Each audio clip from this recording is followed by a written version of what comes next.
Good morning, everyone. I see the time is 11:01. It is Wednesday, January 29th. I'd like to call this meeting to order. I'd like to acknowledge that this meeting occurs on the traditional territory of the Stahelas. Are there any late items to be introduced this morning? Councillor Pacho. Yes, Your Worship, I'd like to introduce at the budget session discussion on the policy 1.16, Mayor and Council remuneration.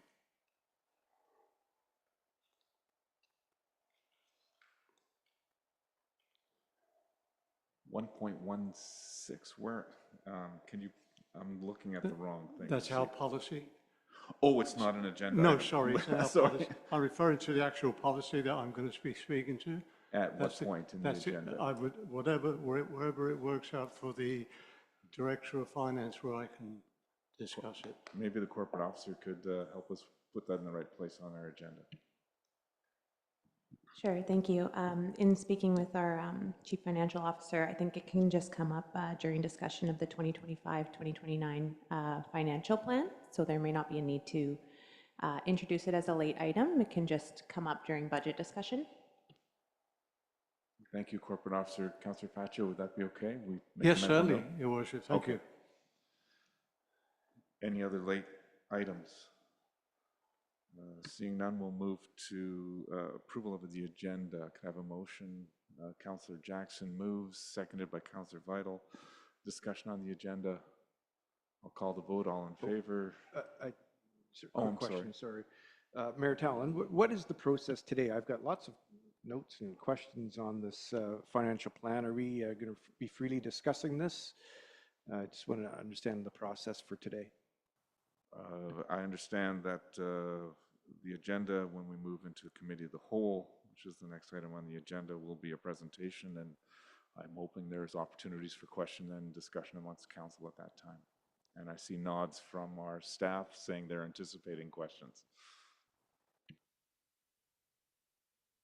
Returning to the approval of the agenda, we have a motion and a seconder. Any further discussion on the agenda? I'll call the vote. All in favor? And that carries unanimously. The next item on our agenda this morning is moving to committee of the whole. Could I have a recommendation that council resolve itself into committee of the whole? Moved by Councillor Pacho, seconded by Councillor Vital. Discussion on that. I'll call the vote on that motion. All in favor? And we are now in committee of the whole. And I see on our agenda, the first item A is presentation of the 2025 to 2029 draft financial plan. Our financial officer, would you take us through that, please? Question while you do this. Do you want us to reserve questions until after the presentation or as the presentation goes? Yeah, thank you, Mayor Talon. I think it's best that I present first because some questions might be answered as we go, but I'm completely open afterwards for any questions you might have. Thank you. Is that okay? Please proceed. Thank you, and good morning. We are very pleased to introduce to you today the 2025 to 2029 financial plan. And this financial plan every year is a collaborative effort among all sections here at the village.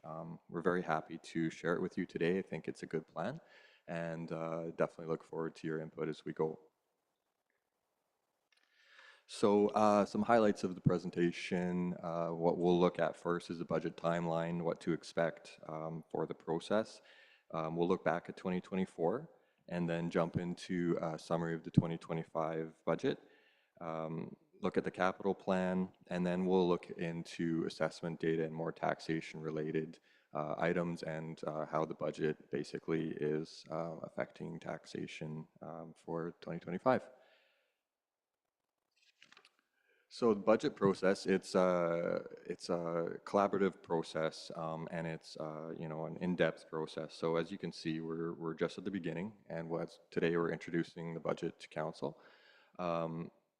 today is a great day to have a conversation about the budget, ask questions, and we can make any changes the council wishes throughout any time in this process.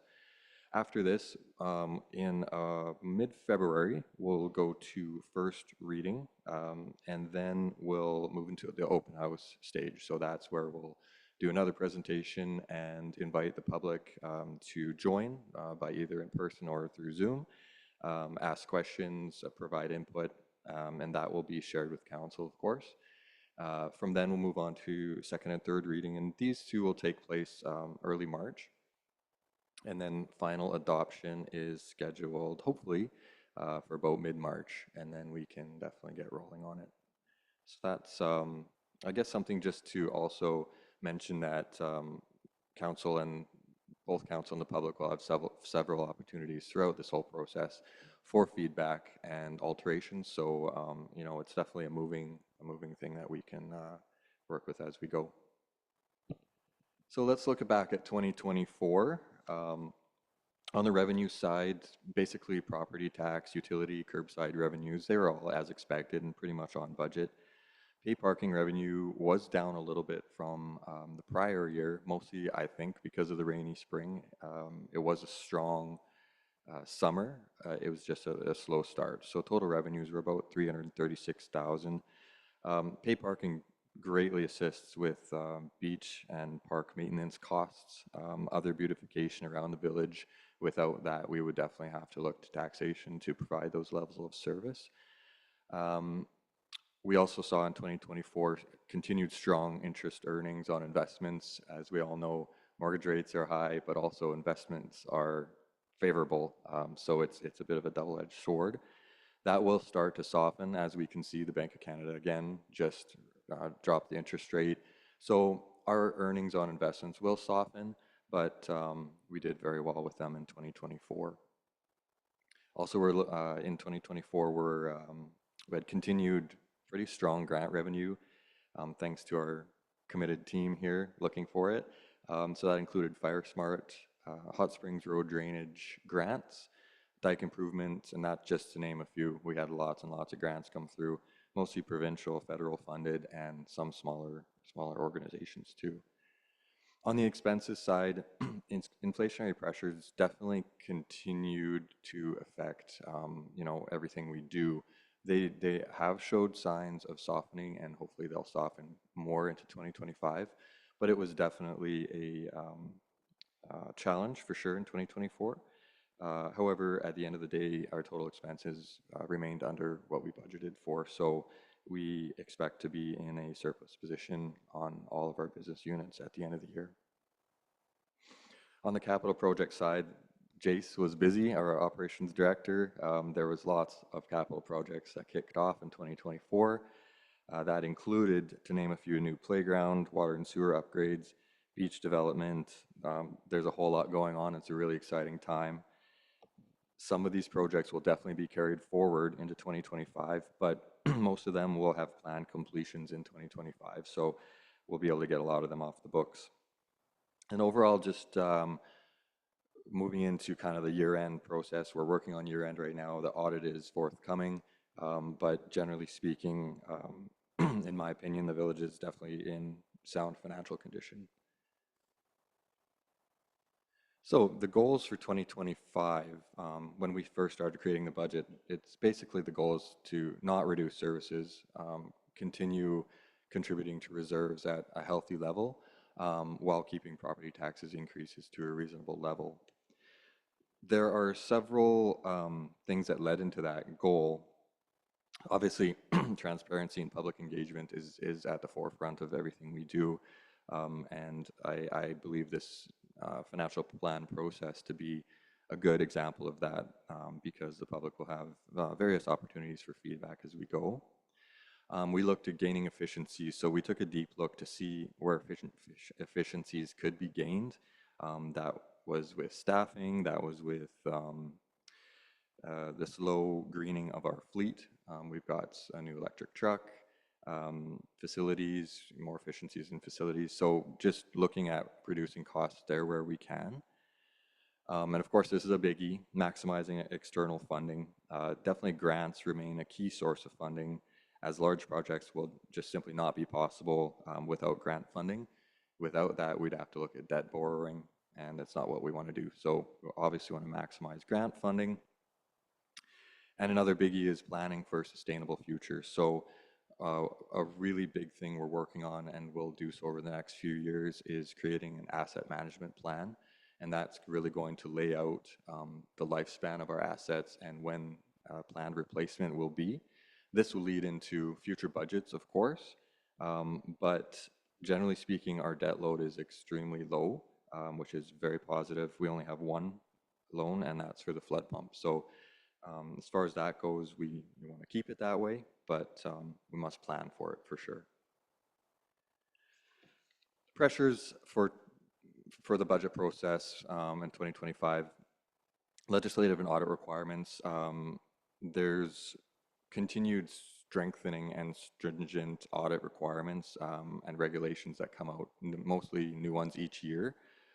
This is ultimately excellent for assurance and transparency to the public, but it does carry costs with both internal staff time and for consultants to insist in implementing these new requirements.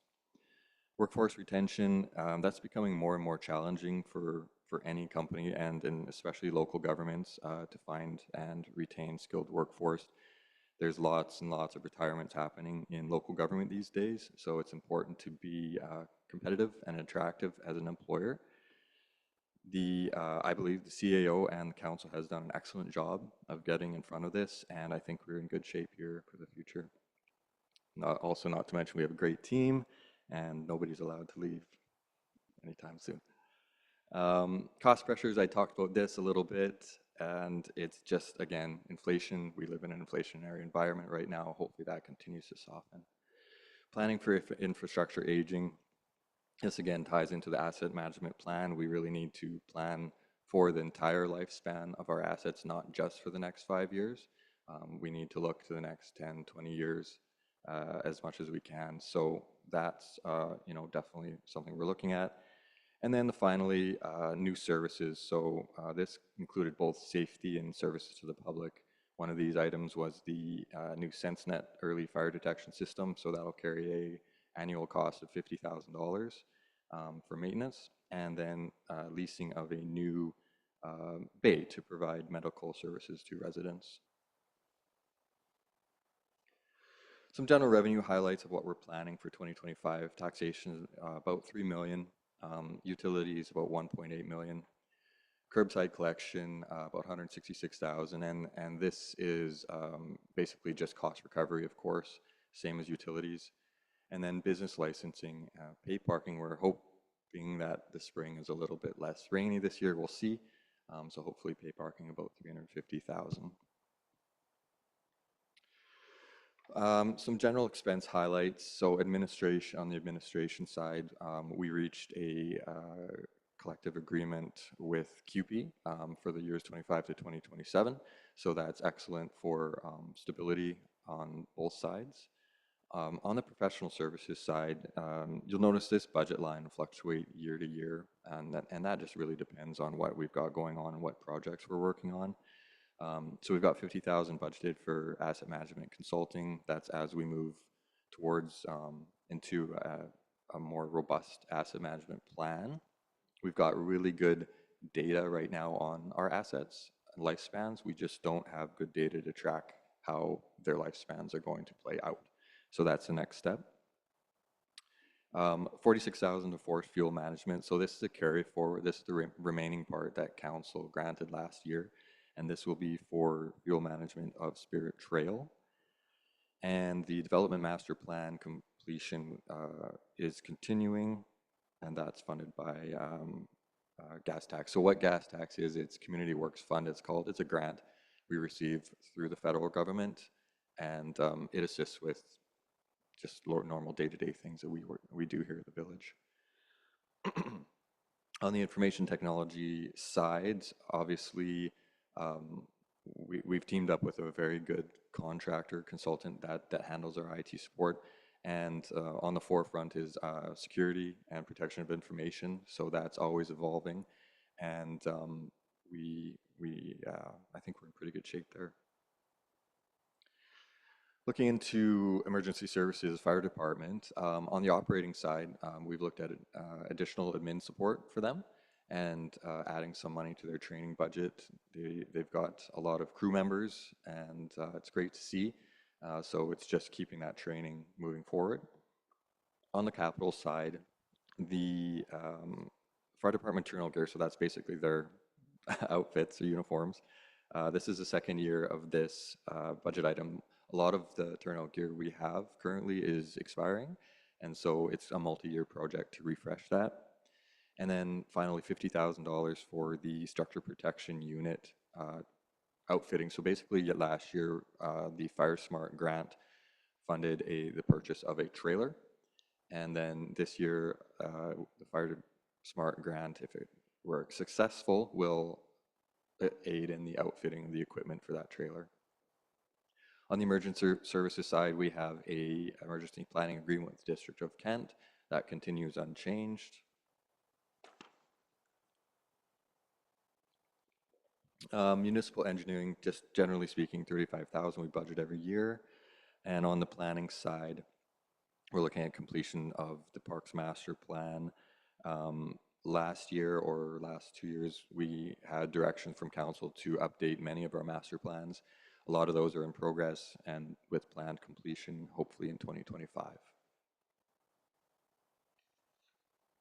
Looking at public works, we're budgeting $27,000 out of the Public Works Reserve for a new brine tank dispenser and rental park fountain replacement. Also, some drainage improvements. We really need some drainage improvement on Esplanade and some beachfront work, so that would be funded by the gas tax grant. Continuing looking at grants, last year we had a new electric pickup that was funded by the Local Government Climate Action Plan grant. That's in utilities, and we're looking at one more truck, which will be covered by the grant, and that will be the Public Works. Council has done a great job over the last couple of years of assisting us in replacing our aging fleet, and it's definitely in really good shape these days. $22,000 will be for boat launch dock steel plating. That's going to be actually underway pretty soon. And then $50,000 for washroom renovations, mostly beachfront, but other several washrooms throughout the village. Community services, it's been a very busy and exciting time for this department, what used to be of one person, and we're happy to announce that it is now a department of two. We have a new communications and community engagement coordinator, and that position it was well needed, and it's that person's going to assist with grant opportunities, grant applications, community events, greater communications to the public. It's going to be well-deserved addition. FireSmart initiatives. This will be the second year of the FireSmart initiatives. That includes home assessments, that includes FireSmart training, equipment for the fire department like we talked about a few minutes ago, and also assisting with fire smarting of village facilities. Also, community services focusing on community and accessible programming. We saw a great improvement of that last year. That included chair yoga. It included looking at making our facilities more accessible. So that'll continue into this year. And as we know, our community services manager is always seeking out new grant opportunities. Christy has brought in a ton of grant money, and that will continue throughout the year. And a shameless plug for Get Into It Harrison. It was revamped. It's a great source of information for all of our projects that we have ongoing. And so please log on to that and have a look whenever you would like. Looking into capital projects, so basically how we budget for grants. Many projects are, of course, tied to grants, so we do need to budget for them. But if the grant has been applied for and we don't actually get it, obviously we budget for it, but there'll be no expenditure. So it's really a net zero impact. So you'll see here some things that we have just applied for, but we aren't sure of the grant outcome yet. So big one is the Daikin wastewater treatment plant access road improvements. That's in consulting stages, and actually we have some coming this afternoon, more information on that. This budget will be increased once we understand the full scope of the project, and that'll be increased with additional grant funding. Hot Springs Road drainage is, again, in planning stages, and that's underway. It's about $2 million carry forward, and that's funded mostly by grant and a little bit by drainage DCCs. And DCCs are development cost charges. That's the funds we get in from developers when they're developing property. Miami Creek North Bridge improvement, that is basically to improve the abutments and utility relocation for that bridge. It's very close to moving forward. It's in the planning stages and should be moving forward here fairly soon.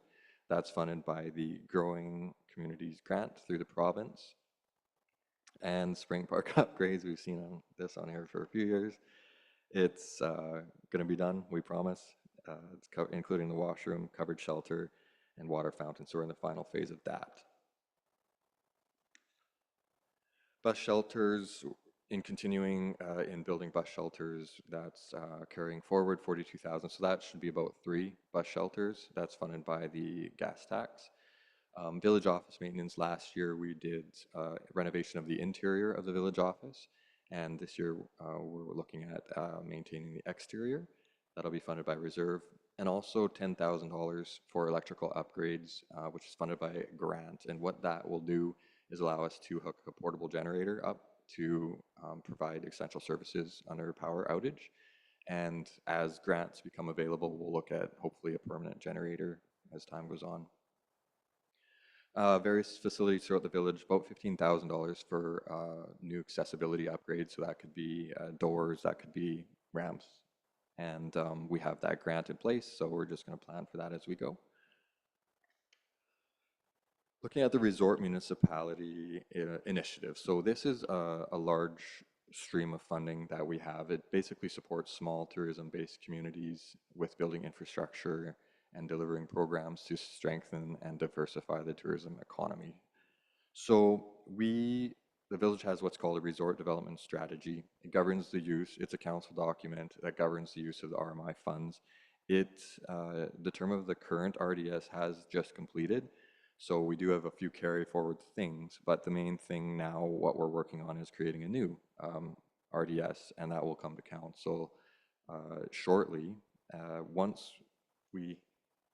The process will begin shortly. We're basically waiting on provincial confirmation that the program will indeed continue. We, of course, hope it does. So a couple of items that we're wrapping up of the old RDS is the lagoon, not only the walkway, but just the lagoon beach redevelopment, completion of the boat launch building. And then we budget every year for Tourism Harrison contribution, which funds events such as Canada Day, Lights on the Lake, Sasquatch Days, Festival of the Arts.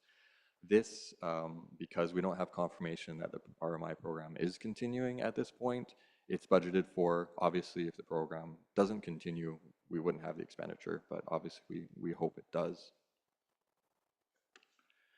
Looking into wastewater, so we're in the utilities now. Just generally speaking, the wastewater utility is self-sustaining and operated on a cost recovery basis. So taxation does not support either of our utilities. It's a very positive situation to be in, for sure. We're continuing the lift station 1 replacement. That's actually almost done, so that'll be wrapping up soon. Lift station 4, 5, and 6 upgrades, those are, design is underway, and that will begin in 2025. Both of those are funded by reserve. And then, in continuing with the update of the master plans, the wastewater and storm master plan is continuing, as well as the SCADA system. So phase 1 of the SCADA system was mostly completed in 2024, and a SCADA system is basically a remote monitoring and system that controls our utility systems remotely. It's very robust. It can allow our utility supervisor to basically almost do anything from without being physically present here. So we're working on phase 2 of that this year. We need to do some repairs on Macomb sewer line, and we need a new blower for the bioreactor at the wastewater treatment plant. Looking at water, again, the same thing. Water utility is also self-sustaining. So continuing on the water master plan, this should be complete this year. The replacement genset at the beach water intake, yes, I just confirmed that, is almost done. So that should be complete pretty soon. And then the phase 2 of the SCADA system for the water utility will continue. So looking at our reserves and DCC development cost charge balances, we're entering the year with about $9 million in multiple reserves, which I'll show you a little bit more about that in a minute. Development cost charges, we have a balance of about 5.4 million, and accumulated surplus from over the years about 6.3 million. A lot of information here, but just to summarize, our planned budget, our budgeted reserve contributions for 2025 is just about $700,000, and that's in our general fund, and then another $532,000 in our utilities funds. So that's contributions.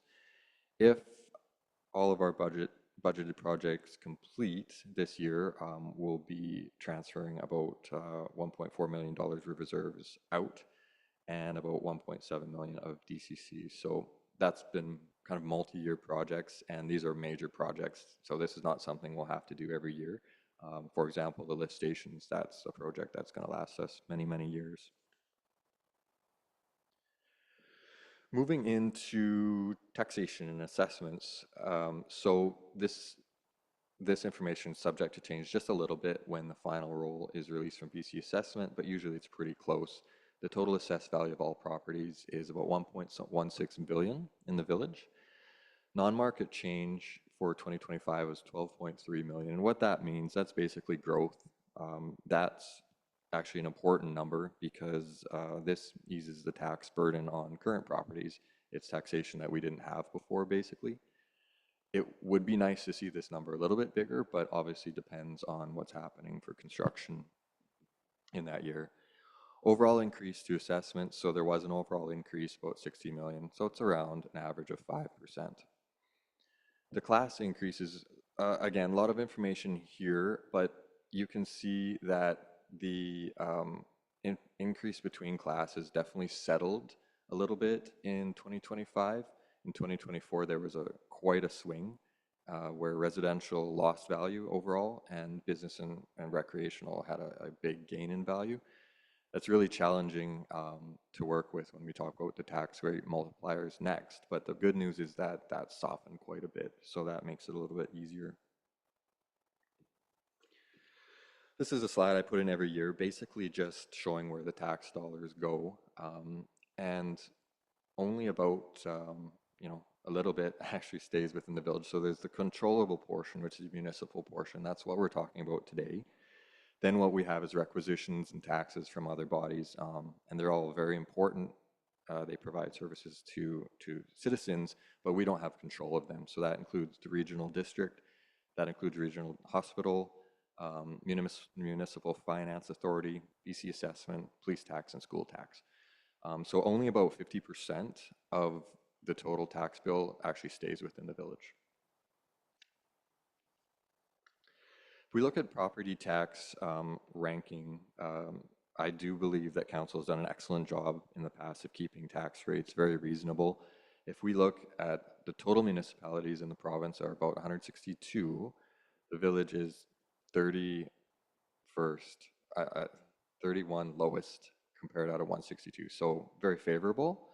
On the business side, we're 38 out of 162, and recreation side, 131 out of 162.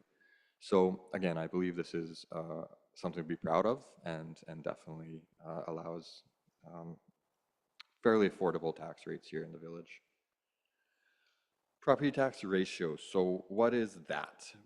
Basically, a property tax ratio is the multiplier between the different classes of properties that the village has. So we only have three. We have residential, we have business, and we have recreational. So the best way to look at this is residential is a baseline. So that's one. And then your multiplier is basically it multiplies the baseline to get a business tax rate and the recreational tax rate. And the idea behind that is that those are revenue generating entities. So you can see it was fairly static on the business side around 3.2, around the recreation side around 4.2 for many years. And then we had the COVID-19, we had the extreme increase in assessments, and that really threw the ratios out. So we played with them over the years to keep tax rates as steady as possible among all classes, with the most recent ratios being business 3.03 and recreational 3.66. So it's an important number to keep in mind and definitely leads into what we're about to talk about, and that's tax increases. So I'll run through this. We've prepared two scenarios for council to consider with tax rates this year. One is to keep the same ratios as 2024. So again, that's 3.03 for business, 3.66 for residential, recreational, apologies. If we look at an average property value in 2024 of, let's say, $950 on the residential side, that property would be worth about $987 today. If we go with this scenario, that would equal about a 5%, a little over 5% increase in residential, 7% for business, and 8% for recreational. So for an average residential home, that would see about $103 increase per year. And we can definitely go back to this when we discuss this. The second scenario is to equalize the increase among all the classes. What that does is basically brings down the multipliers for business and recreational, puts a little bit more burden on the residential taxpayers, but that equals out the increase to equally about 6%. This is definitely an option, but it's never really advisable that this number goes below 3%. Council is free to obviously do as they wish, but it's a healthy balance, I think, to have this over 3. So even if we went this way, the impact isn't huge. It goes from $103 increase for residential property with scenario 1 to $115 an annual increase for scenario 2. So the action items that we are hoping to achieve today is to allow council to ask questions, gain feedback. We're open to any changes that you wish, and also gain council direction on the property tax ratios, which will lead into our tax rate calculations in the next little bit. So thank you very much, and open for any questions you might have. Thank you, Finance Officer. I'm sure there are many, many questions. How do we want to proceed? Councillor Pacho, I saw you had your hand up. You want to lead us off? Thank you, Worship. Just on to our financial officer through you to page 7 on the capital project highlights. Now that 5,650,000, we also have another sum of 5,900,000, do we not? The first grant that we received, so it's roughly a total of 11 million total, isn't it, I believe, for the dike? Yeah, thank you. Yes, absolutely, that's correct. And on page number 9, under water capital projects, through the Worship to you again, is at some point, we're all paying quite a bit of towards the utilities for the maintenance of our water. And I think it's time that the whole village should be on the water. There's still several on wells, like a good part of Naismith and Cedar and that. So I think at some point the staff should come back with a plan of what the cost would be to, because these roads need to be paving as well. what it would be to extend the water line to those residences so we all share in the same cost for our water maintenance. And the last one more here is, what did I?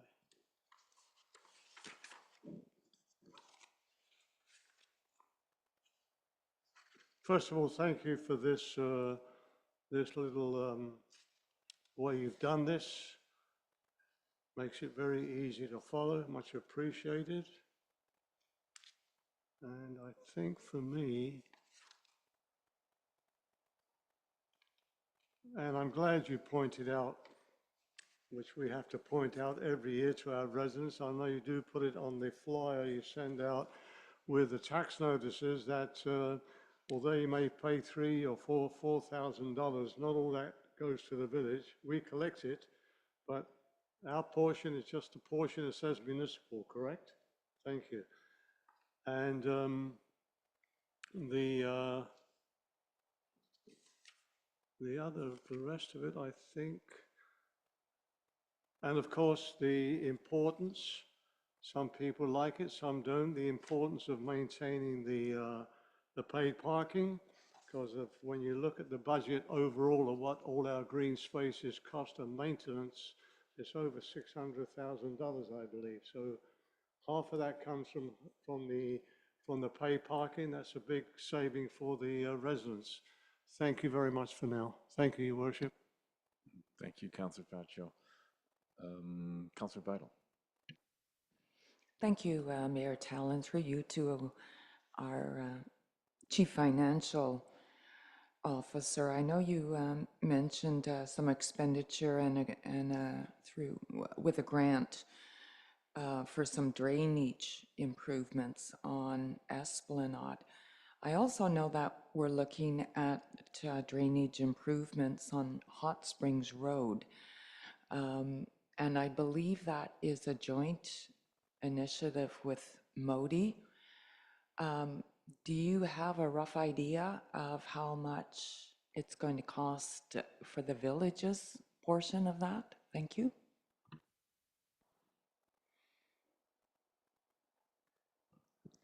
Yes, thank you, Mayor Talon, through to Councillor Vital.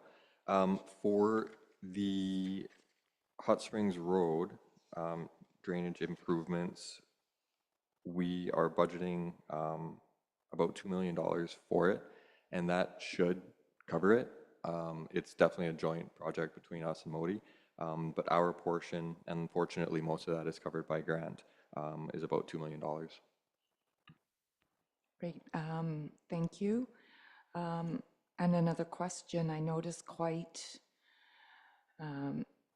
additional expense for fire department admin for 2025. And I just want to confirm that that is due to the hiring of a part or full-time administration clerk for the fire department. Is that correct? Financial Officer. Thank you, through you, Mayor. Yes, so basically what that, we are fortunate that one of our paid on call, his wife actually is doing the admin work and she's doing a great job. But her time used to get taken out of practices and training, so that actually left less budget for actual practices and training. So we've allocated additional budget to the admin side of it, which leaves more budget for actual practices and training. Thank you. Great. Thank you for that. And through you, Mayor Talon, to our operations manager, this is just a general question. I noticed $40,000 for a new blower at the wastewater treatment plant. Can you tell me what a blower is and what it's used for? Thank you. Facilities Manager, yeah, Operations Manager. Your Worship, I'll answer that. It's a system, or it's part of the system to be able to keep basically the effluent that's in the bioreactor, which is the lagoon, to keep it moving. And so it keeps moving around and breaks down, and then of course it goes through the process and is treated. Thank you, and we currently have one, and it needs to be replaced, is that correct?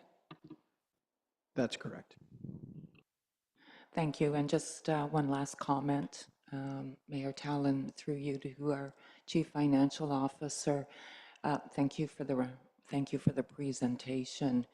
And on first glance, it appears to me that we are in a very, very good, stable position.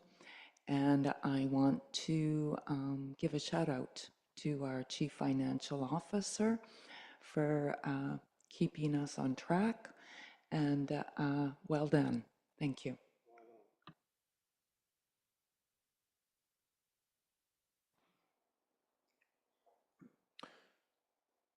Councillor Swinevans? Thank you, Mayor Talon. This is my first time doing a budget review at the village, so I'm very impressed. I really appreciate the full-scale, big font, bolded. We could see this, and it's fantastic, but it might raise more questions. My parents always said, if you look after your pennies and your nickels, the dollars will look after themselves. So I might be a bit nitpicky on some of these things, but they're just questions. They're not anything more than that. So I'm on your financial statement here, your page 1, under property taxes, general municipal taxes. So if we look across the top line there, budgeted 2024 to 2025, the year over year, you're suggesting it might be in the high 5s. Is that where you say that we're going to be somewhere in the high 5s, depending on the scenario? That'll be our increase year over year. Is that correct? Yes, thank you. That's correct. So for taxation, it's really difficult to look past this year. However, we do need to do a 5-year financial plan. So typically, there's a couple, I'll try to keep this short. There's a lot of aspects that will affect tax increases. That part of it is growth, part of it's assessments, part of it's the actual budget itself. So yes, this year we could be about the high 5s, but next year it's hard to say, depending on how the costs go. Obviously, we want to keep it as low as possible, but still remain sustainable. Okay, thank you, and sorry, Mayor Talon, I'll through you to Scott. And is that sort of in line with other municipalities? I was speaking with a councillor at Mission. They're looking at 5.8%, I think. So is this sort of in line with what the rest of the municipalities in BC are looking at? Yes, thank you. Actually, it is definitely in line. I'm just waiting for this spreadsheet to open. We did research of other local governments in the Lower Mainland, and basically average is about 7%, 8%. So some are lower, some are higher, but we are definitely a little bit less than average this year. Okay, and you mentioned there's the controllable part that we control and the uncontrollable part. How's the uncontrollable part going? Is that rising as well? Yes, through you. That's an excellent question. The regional district and regional hospital district comes in through the form of a requisition from the regional district. We are definitely expecting an increase there. We don't know what it is yet, but there will likely be an increase.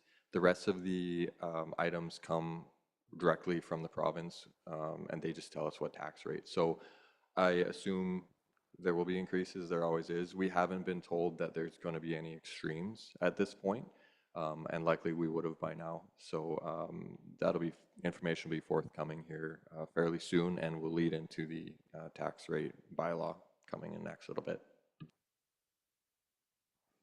Okay, I'm still on the same page. You've got interest earned. That stays fairly constant, but below that,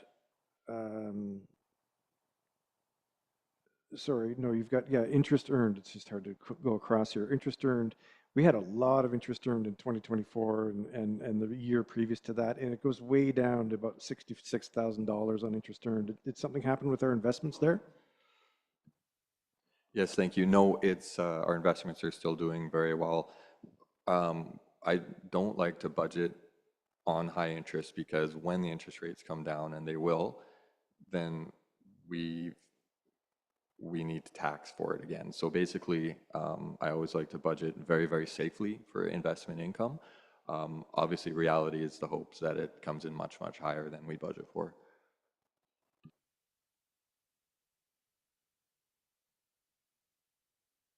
At the bottom of the same page, transfer from equity in TCA. Can you explain that? Same page. Yeah, yeah. Thank you. This is a non-cash item, so this is basically tangible capital assets. As every year we do depreciation on them, so this is just an accounting entry. Basically, it's a non-cash item. Sorry. Under expenditures, you've got council. Those numbers seem out of whack. I assume that that includes insurances and all the other ancillary stuff, because this is certainly not what I get paid. Yes, yeah, absolutely. It includes benefits. It includes, let me see here. It will include mileage, meals, accommodations, parking, budgets, memberships. So all sorts of things go into that number. That's definitely not just the remuneration number. It's the total budget per councillor or per elected official for that year. Okay. Under administration here, I'm still on your page 2. Expenses, staff expenses. Can you shed some light on what that is? Yes, thank you. So that staff is mostly actual staffing. So that's our administration staff on the QP side or the unionized side. And then the management below would be exempt positions. Okay.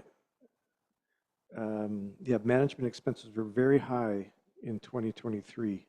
So were legal fees, and they seem to have stabilized. Was something going on with management expenses in 2023? Because it seems to be quite a bit down. Financial officer. Yes, thank you. We have to be a little bit careful for protection of privacy. There were additional costs incurred in 2023 for management and legal fees, but that definitely has settled down and is more controllable now. Okay, thank you. Fire Protective Services. Okay, so we've had the question about the administrative. I've got a question about the emergency measures. It went way up this year, and it looks like you're going to continue it up. It's an additional $64,000. Can you explain what that is for? Yes, absolutely. Through you, Mayor Talon. That's the increased administration costs for the SenseNet fire detection system. So that's the $50,000 a year every year that we'll be paying for that. Okay, so the direct increases besides administration, which has already been explained, the direct increases for things like vehicles, equipment have not gone up and are not reflected on this as to be going up, which is a little bit concerning for me. It'd be nice if we could find some money to increase these year over year. I think the leadership of the fire hall have proven themselves to be rounding out a great organization. There's very dedicated volunteers. The point was made to me that just to outfit with the Scott Air and the equipment and the clothing is very expensive per person. And I think they've earned the right to see better increases than I'm seeing here, quite frankly.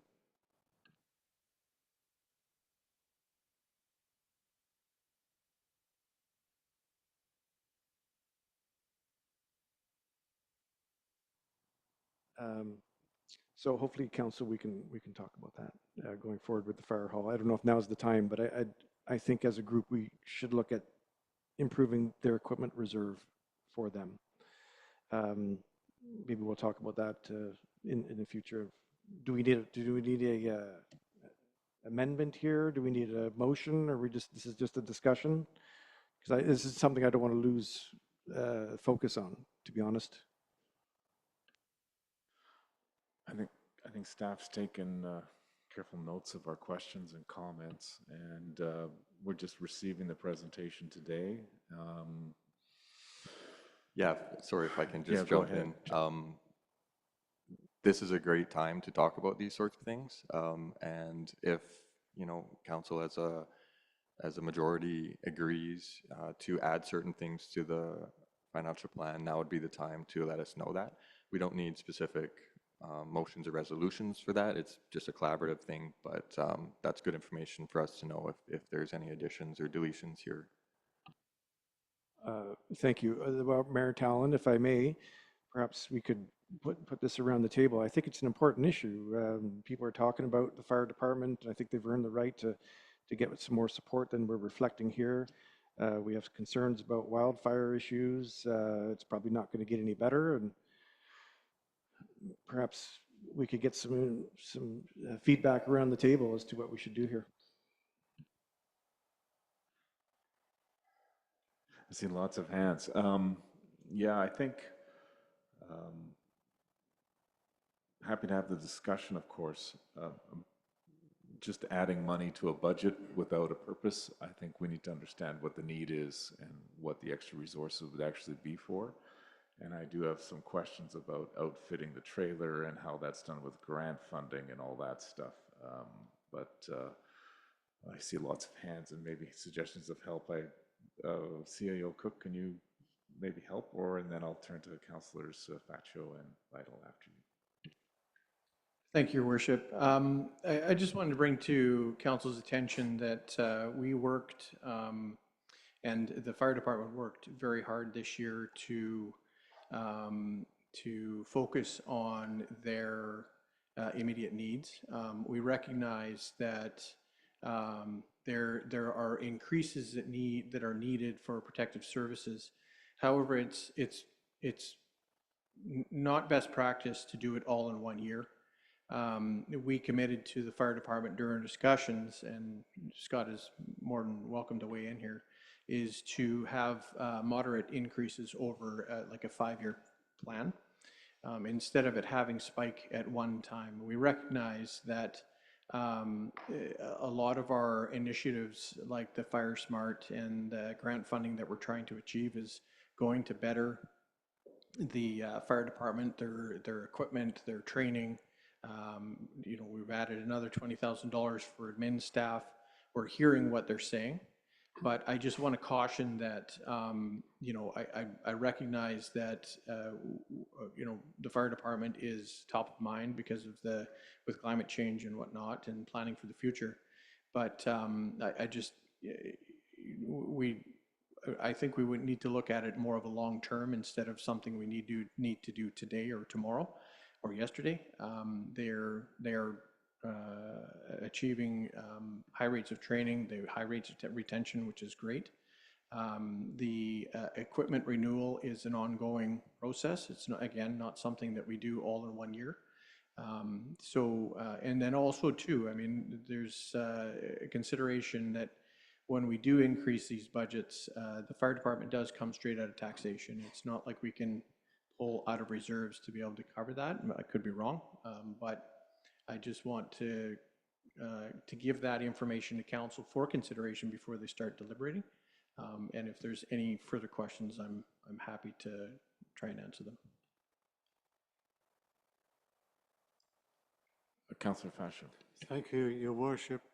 Fully agree with the comments from our CAO. I remember the time when we could only afford one fire hose for this department.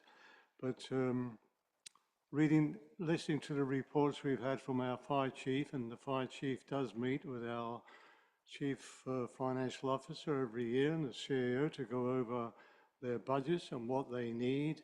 And our fire department has been very well served in the last few years, especially with the new fire truck they've received. Now they're doing more extra training, which has been allocated through the Fire Smart as well. They do an outstanding job. So their budget of 264,000 is quite a hefty chunk of money there. When you consider 1% only gives us $24,000 increase in the community. I fully support that if we had to do any changes, it is not the time to do it. Budgets can always be changed at a later date, and through a certain process. But the only thing that I have a query on at the moment with the BC ambulance services overtime being restricted or being stopped, that our fire departments, whether it's here, wherever it may be, will be asked to, will be on call outs more often for medical reasons. And that could increase the call out scenario, but that's something that our financial officer would take care of, and if he had to bring it back to council for a revision, that could be done. Am I correct through you to our chief officer? Thank you. That's correct. If there are large swings in the actuals as the year goes on, we'll definitely be bringing that back to council.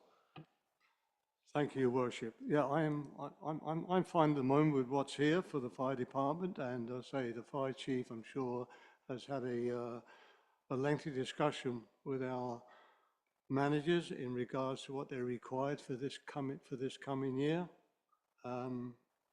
So yeah, that's all from me for now. Thank you. Thank you, Councillor Faccio.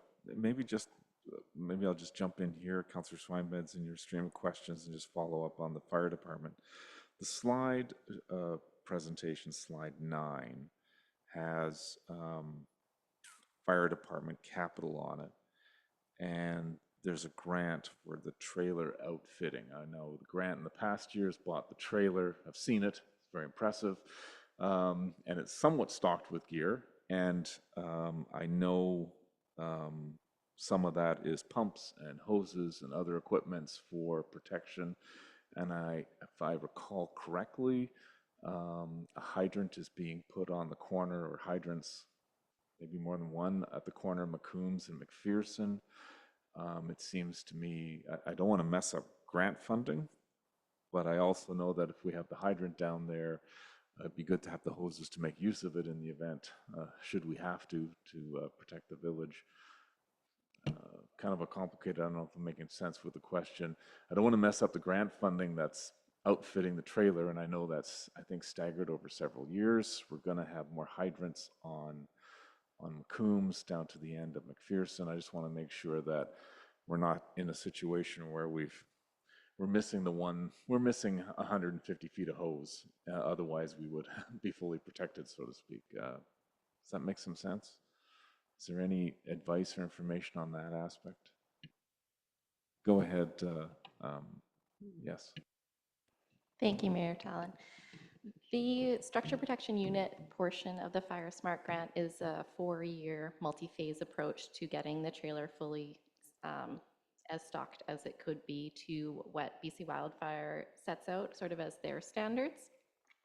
That would just support our local fire department in protecting structures in the event of a wildfire approaching the community.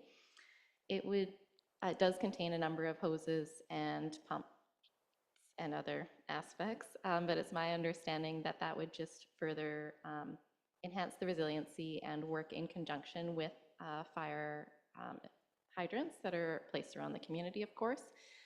And yeah, it would just sort of operate as like its own independent unit. Those hoses and everything that's going into the trailer is intended just to be housed in the trailer, compared to using, if there were to be like a single fire, say in the community, then they wouldn't be necessarily utilizing that at that time. And I believe Tyson has a comment on the fire hydrant. CAO. Thank you, Your Worship. I'm kind of taking Jason's job away, sorry. I just wanted to speak to the hydrant. So there's two things that I think you're speaking to, the hydrants that are planned for McCombs Drive. That is not in our capital budget this year. That is something that we have a plan for, and if we can find grant funding to have the water extend from Hadaway down to McPherson, that's our short-term goal.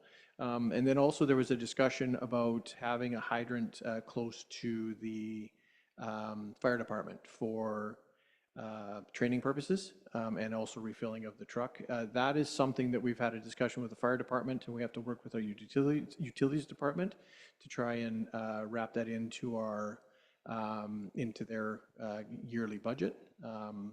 But as of right now, that's kind of what's on the books for right now. Thank you for that information. Community services, what are we, this multi-year funding to purchase the trailer, what year are we in right now of that stream of grant funding? Thank you, Mayor Talon. If successful, this would be starting year 2. And from everything that I've seen so far, their baseline funding may have been a little light for the first year because it also included the purchase of the trailer. So according to the list that they provide of the phase 1 inventory, there's still a few items from that as well as phase 2. They have continuously, it seems, been evolving the grant program. So potentially that project line item will increase its maximum available ask as the years continue. We are hoping to hear back soon about our 2025 Fire Smart grant, and then we'll have a bit more direction for what we can expect for this year. Thank you for that information. Councillor Swinbanks, back to you, I think. Thank you. So on your slide, page 9, as we were talking about, so is that in addition to what I'm seeing on your spreadsheet, CAO? Go ahead, Financial Officer. Thank you, Your Worship. Through to Councillor Swinbanks, just to confirm, you're talking about the fire department capital section in the, yes, okay. Yeah, that is indeed additional. So what you're referring to on the budget spreadsheet, that's just operating. Whereas this capital expenditure is in addition, and it is shown later in the financial plan spreadsheet. Okay. Yeah, I'll leave the fire department now unless there's other comments. Just as a general comment, we have a growing community, growing wildfire risk. We have more development going on, and yet I see a flat budget for the next 5 years for operating costs, and that's a concern. I think I'd like to address that at some point with council and see that improve, to be honest with you. Before I leave that page, I'm sorry, there's a line item on there for the library board. And is that one of those uncontrollable line items? Yes, I see a nod. Yes, okay, then that's fine. Mayor Talon? I'm on page. Before we continue on with the rest of the budget, I'd like to offer my comments on the fire department expenses, if that's okay with Councillor Swinbanks. Thank you. I think I started precedent, Councillor Swinbanks, by jumping in and well, the thought was fresh in my mind when you raised the fire department, so if you can indulge. Thank you, appreciate that, Mayor Talon. Through you to our Chief Financial Officer, please correct me if I'm wrong, but I believe a few years ago, we increased the fire department budget to allow for gradual replacement of SCBA equipment. Is that correct? Financial Officer. Yes, thank you. Through to Councillor Vital. Yes, that's something we had looked at, I do believe it was a number of years ago, and it's a standing budget item each year. But in addition to that, are the I guess you might call them extra capital items. So for example, the turnout gear this year, like these are kind of one-off bigger things that we need to do, but there is a standing item in there on their operating budget for smaller replacements, maintenance, that sort of thing as we go each year. Thank you, that's helpful. And I think it's important that we recognize that fire department reserves got quite depleted with the purchase of the new fire apparatus. And I also want to comment that there has been discussion at UBCM level and with the province to broaden the scope of what DCCs can be used for. It's quite restrictive right now, and also discussion at the RMI level with government. So I have not heard where that is going with the province, but I believe this council in past years has advocated numerous times at the provincial level to expand the scope of what DCCs are permitted for. And one other comment is I think it's important to realize, and Councillor Facio alluded to this, that the budget can be adjusted as needed. So as we go through this financial plan through 2025, and in past, often things do come up, and then council discusses and we make a decision on a recommendation from the chief financial officer, and the budget gets adjusted then. All right. Thank you, Mayor Tallon. Thank you, Councillor Vital. Councillor Swinebents, on your questions, and we'll get to you. Have forgotten you, Councillor Jackson. Oh, sure. Thank you. I'm looking at waste management now. I think it's on your page 4, the CFO, and you've got costs for our landfill is $260,000, and yet we're only collecting, I think, our revenues on that is 166. I'm just wondering why that's not a self-supporting service. Is there curbside collection? Financial officer.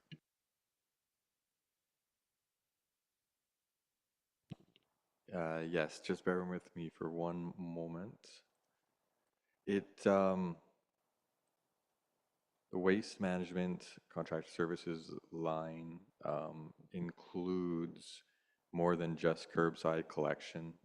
It includes the solid and green waste bins that we empty the beachfront garbages, for example, and so that's basically a municipal service. But the actual curbside collection is self-sustaining. It's only a portion of that cost. Okay, thank you. I think I'm on the last page here, your page 5 of your spreadsheet. I just want a comment about grants. You know, I feel like, you know, we are so dependent as a village on grants for so many things, and I appreciate that, and I appreciate the efforts that we do to try to acquire more grants. I'm just concerned that going forward with what's going on in the world south of the border and the threats that we have, I know we're a small community here, but I feel like if there are tariffs done and both the federal and provincial government counter that with counter tariffs, and with the, you know, there's been a lot of news about you know, a huge social safety net being set up in place a la COVID-19 for social stuff. I don't know that we're going to have a free grant writing regime going forward for the next few years. So I just want us to be cautious that we're not relying on these things. I think all the ones that you've mentioned, we already have it in the bank, and I think that's great. That's already allotted.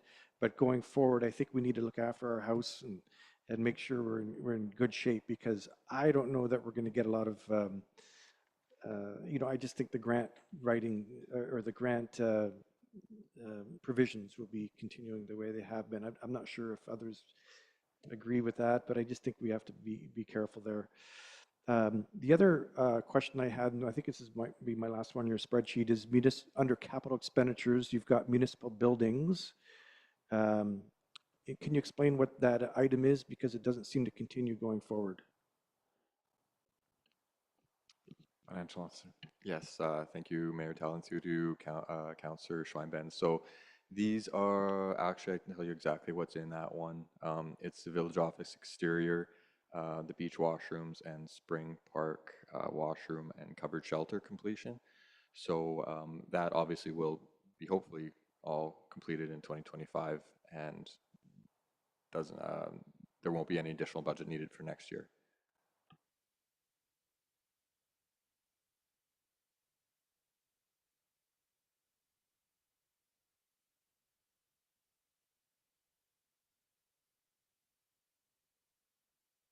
Thank you, Councillor Swinevents. Councillor Jackson. There we go. I got it. Thank you, Worship. I look at this quite a bit different than what's Ron Tatum and I like all the questions. I look at this as a snapshot in time. It's like a balance sheet. A balance sheet, the day you get it, it's good that day. It could move tomorrow. An operating statement is something that, you look at today and is actual. This is a moving document.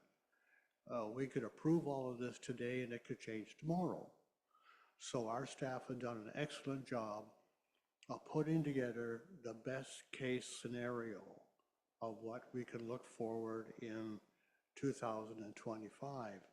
And in all of this, everything isn't going to be done. It's just not possible.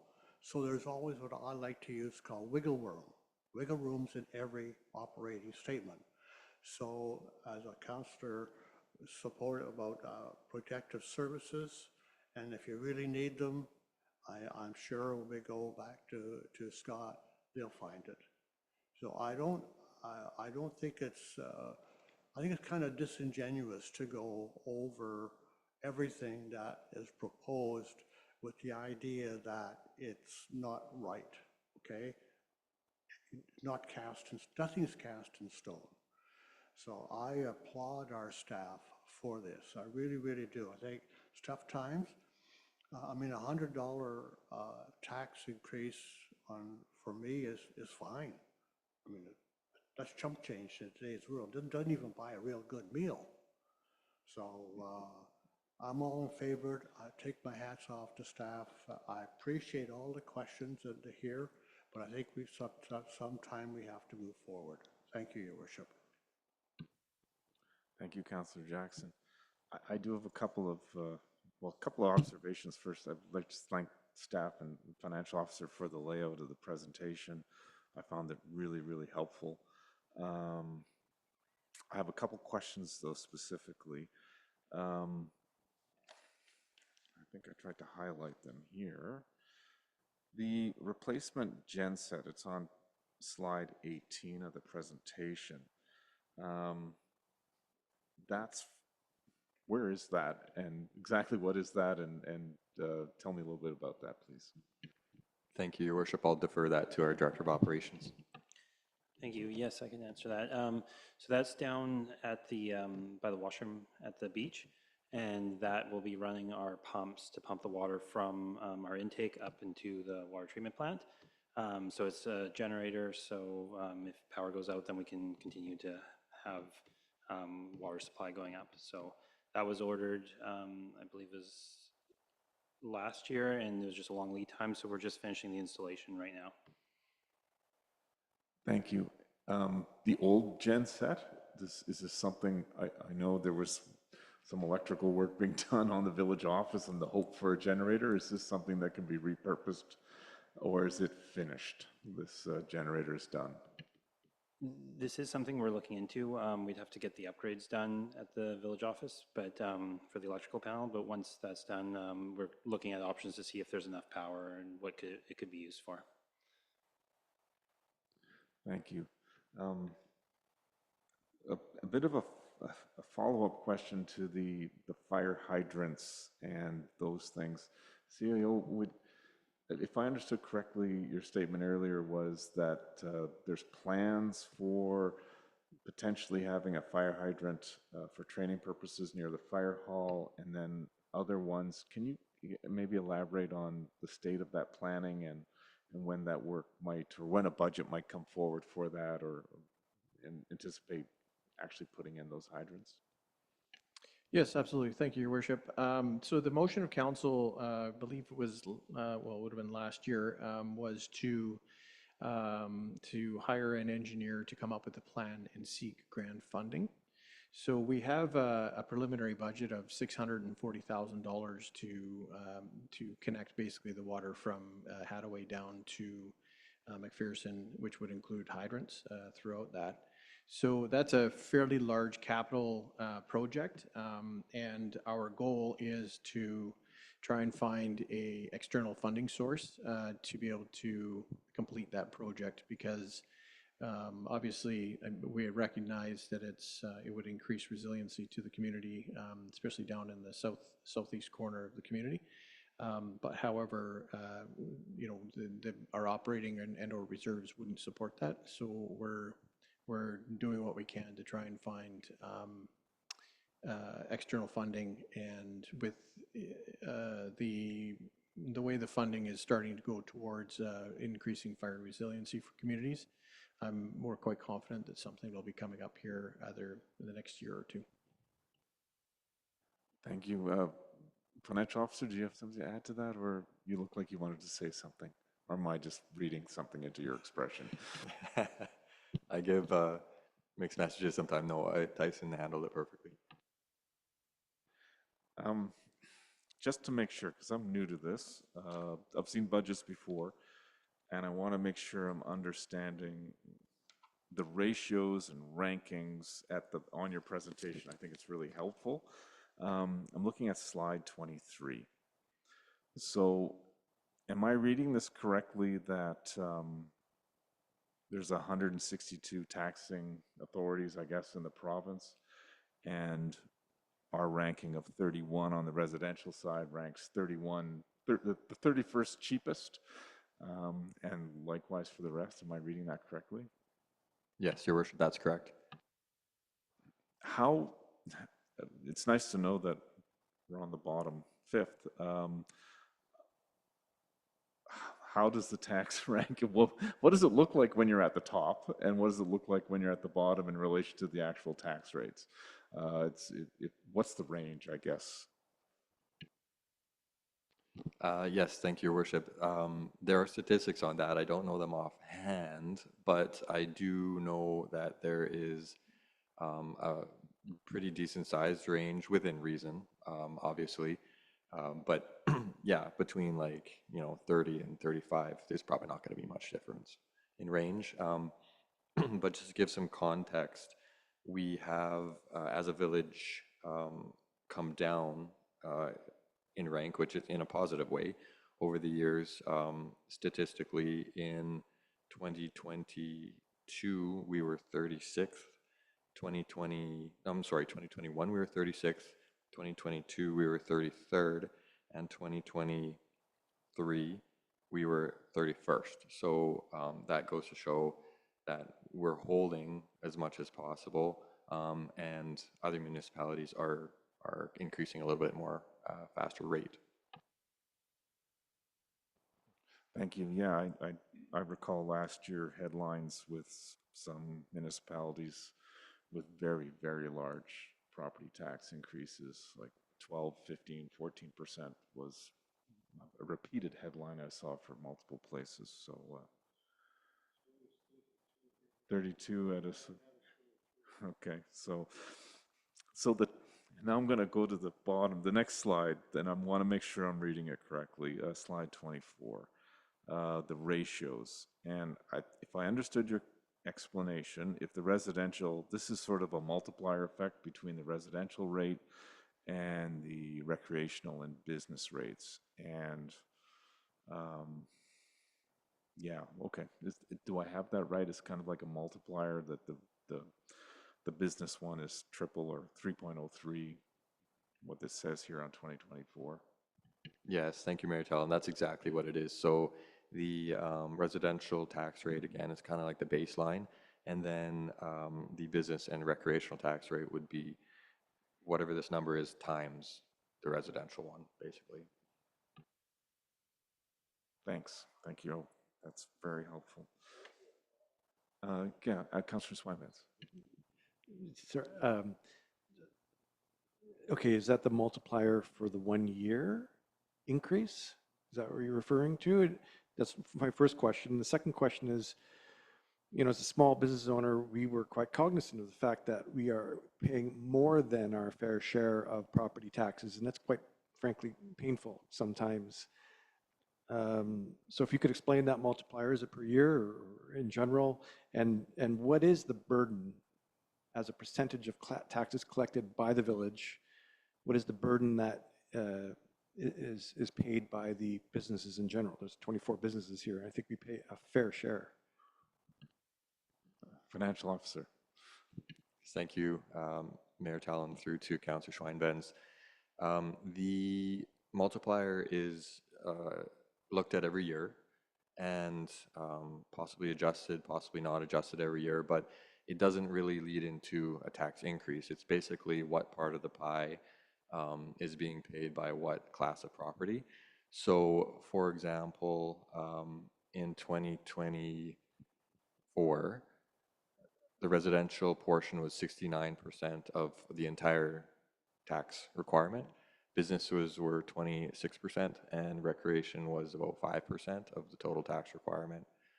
So the multipliers we do look at every year with the intention on obviously trying to keep the burden as balanced as possible, but obviously it's up to council's wish where, you know, that burden would be shifted if that were to be the case.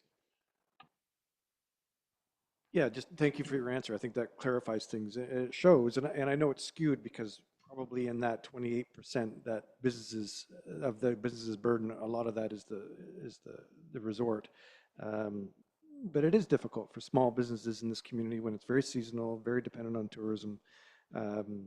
It's difficult to be able to justify that large of a burden.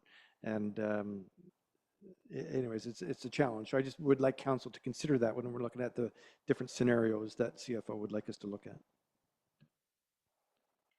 Thank you, Councillor Swinbanks. I have a couple of questions, and at risk of really getting into the weeds here. I see on the expenditure side, Memorial Hall, a budget of 45,000. And then when I look on the revenue side, I see maybe not a direct lineup. My question ultimately is Memorial Hall costing the village? Is it breaking even? Does it make us money? And I'm not, I see it's close, maybe, if I'm reading it right. Yes, thank you, Your Worship. No, it's definitely being subsidized by taxation for sure. It's a community facility that has multiple purposes, not just for rentals, but of course, I would love if we could increase revenues, and I know our community services manager is looking at different options for having more rentals, probably adjusting the rates because they haven't been adjusted for many years. So we are looking at that, but it's not self-sustaining at this point, no. Councillor Fascio? Just two comments, Your Worship. Back in 2015, I think we were rated 162 for businesses, and we got our hands slapped by the Business Association of British Columbia. We had a meeting at UBCM, and we brought down the rate considerably since what it used to be in the village. I think for the Memorial Hall, you know, we do have 2 hotels or 3, and sometimes they are looking for extra space for meetings. And I'm not sure whether they know that the Memorial Hall is available for that type of thing. Because if you get a larger conference here, would it be the resort hotel or even the beach hotel? And over the years, they've turned away smaller groups because they've only got that small room upstairs by Morgan's there. So I think it's an opportunity that you're absolutely right. The municipal facilities run at a loss, never at a profit, and it's never changed that number, roughly 10,000 a year in revenue for the upkeep of this place. So I think that's in the hands of our community services manager. I'm sure she'll do a great job of getting the word out there. But I think the word has to get out there to that. You know, it's a sizable space, and it does have a kitchen. They need to serve coffee or whatever, but it should be put out there that it may bring that extra revenue into the community overall. Thank you. Thank you, Councillor Faccio. I have one last very small question, and this is a bit of a hangover from a previous life, I think. And I see the federal wharf, and I know the federal government has an amazing ability to generate revenue. Can you explain why the village is spending money on the federal wharf and why we don't seek compensation or reimbursement from the federal government?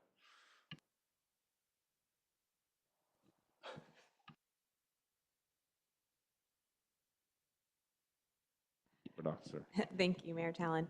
I'll have to double check, but I believe it has to do with our lease or license of occupation with the province. But I can certainly look into that for you. That sounds like a very reasonable answer and probably one I should have anticipated. Thank you. I note the time is coming up on 12:30. The CAO. Yes, thank you, Your Worship. Yes, so we do have lunch ready. What I'm going to recommend is that we pause here and we are seeing if we can either reconvene at 1 or 1:30. It'll be up to council. We did reach out to our consultants to see if they can maybe be ready for 1 p.m. or sorry, 1:30. But I also do want to point out in our the agenda that we have to shuffle the two consultants. We're going to have Modus come first, and then the Dyke presentation will be after. And then we can certainly, after we're done those talks, we can reconvene or resume discussion about the budget if council wishes. Thank you, CAO. I know we're in committee of the whole, so I'd like to just move that we adjourn for a lunch period now, reconvene at 1:30, and on the advice of the CAO, we will pick up, we'll put a pin in this conversation, and at 1:30, our consultants, Modus, will walk us through some of the work they've done, and then follow up with the Dyke presentation, and then at the end of the day, come back to our budget discussion. Would that be okay?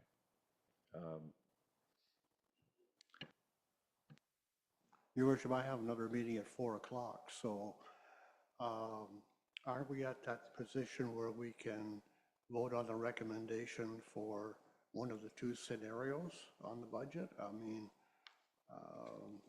we've been presented with one or two, and I believe we have to approve those or recommend those so staff can move ahead. Any other questions with reference to the contents of the budget could be dealt with personally with the staff.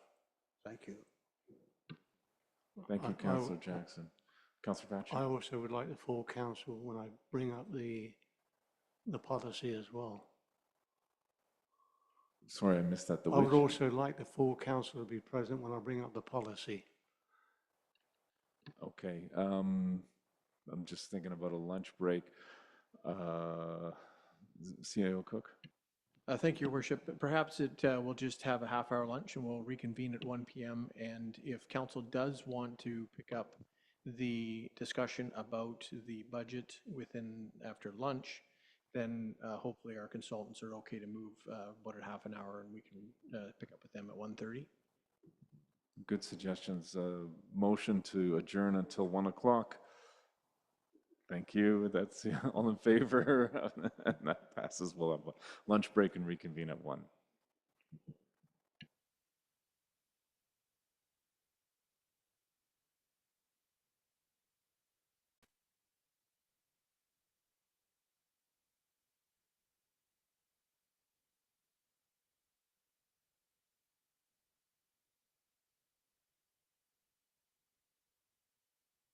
And we're back. It's 1 o'clock, reconvened after our lunch break.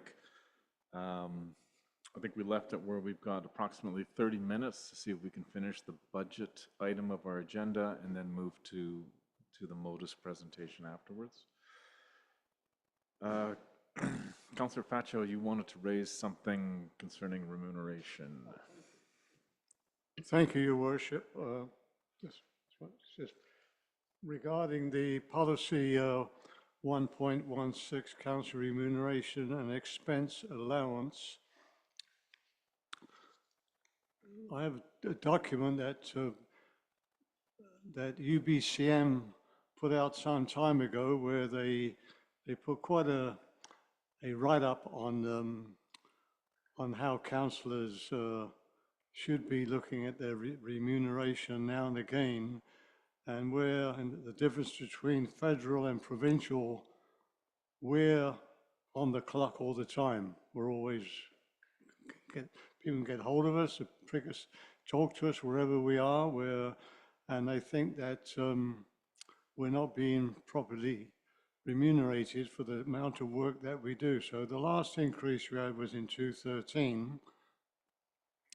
So what I'm putting forward is that to ask our staff to bring back a revision for the second meeting in February, that mayor and council remuneration should be increased by $100 per week.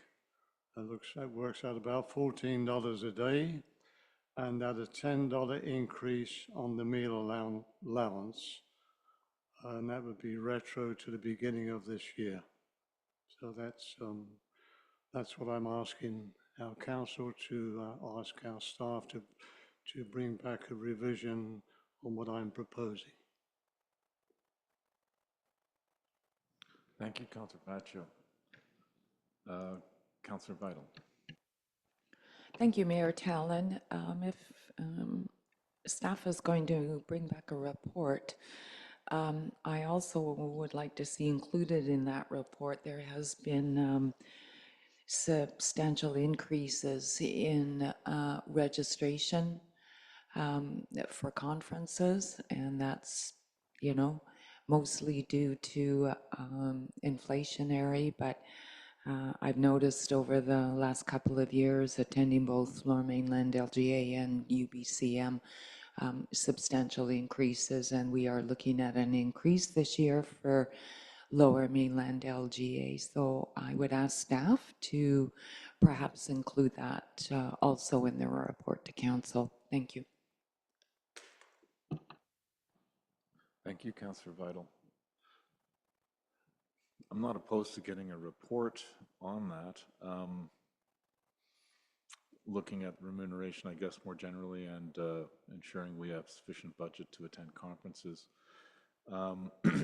If we do get a proposal or report from staff on that, I'd like that report to include some sort of comparisons with other council remuneration for similar sized villages, District of Kent perhaps. What have their changes been over the last couple of years? And I guess our policy is it just stays until we change it from time to time. And I know a lot of governments quite often look at remuneration changes in an election year, and then the next council benefits from whatever decisions are made.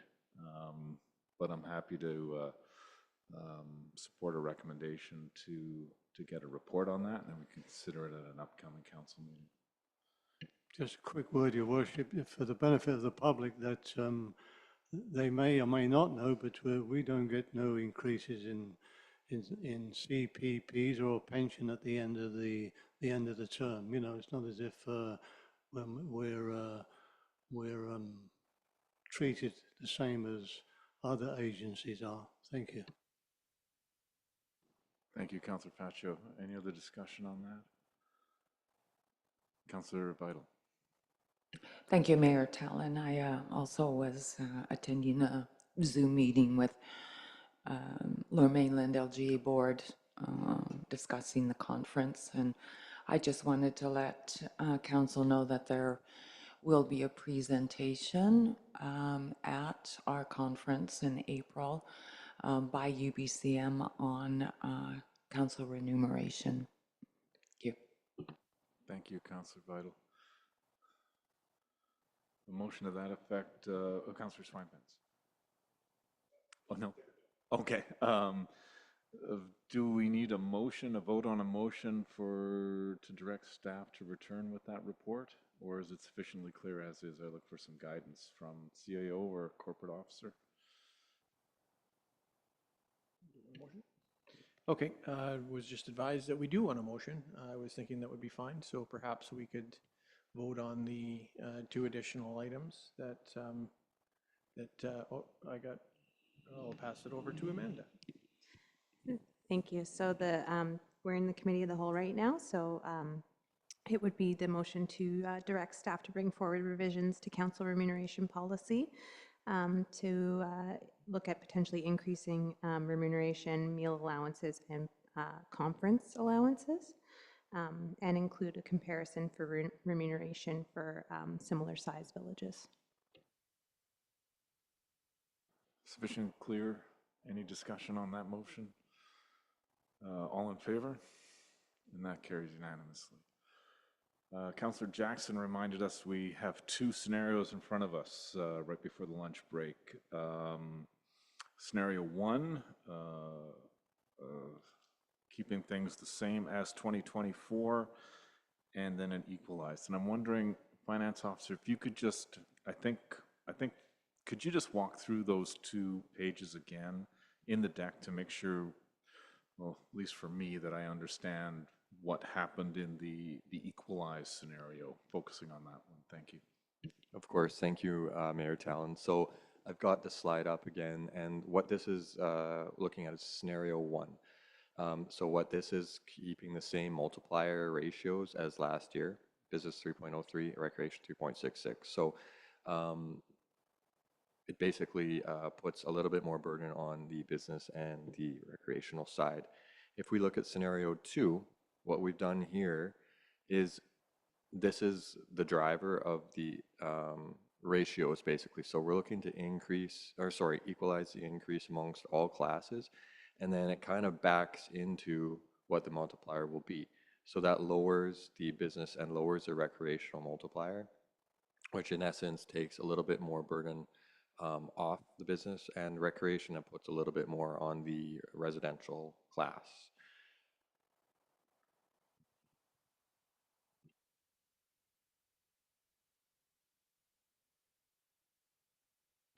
Councillor Vital.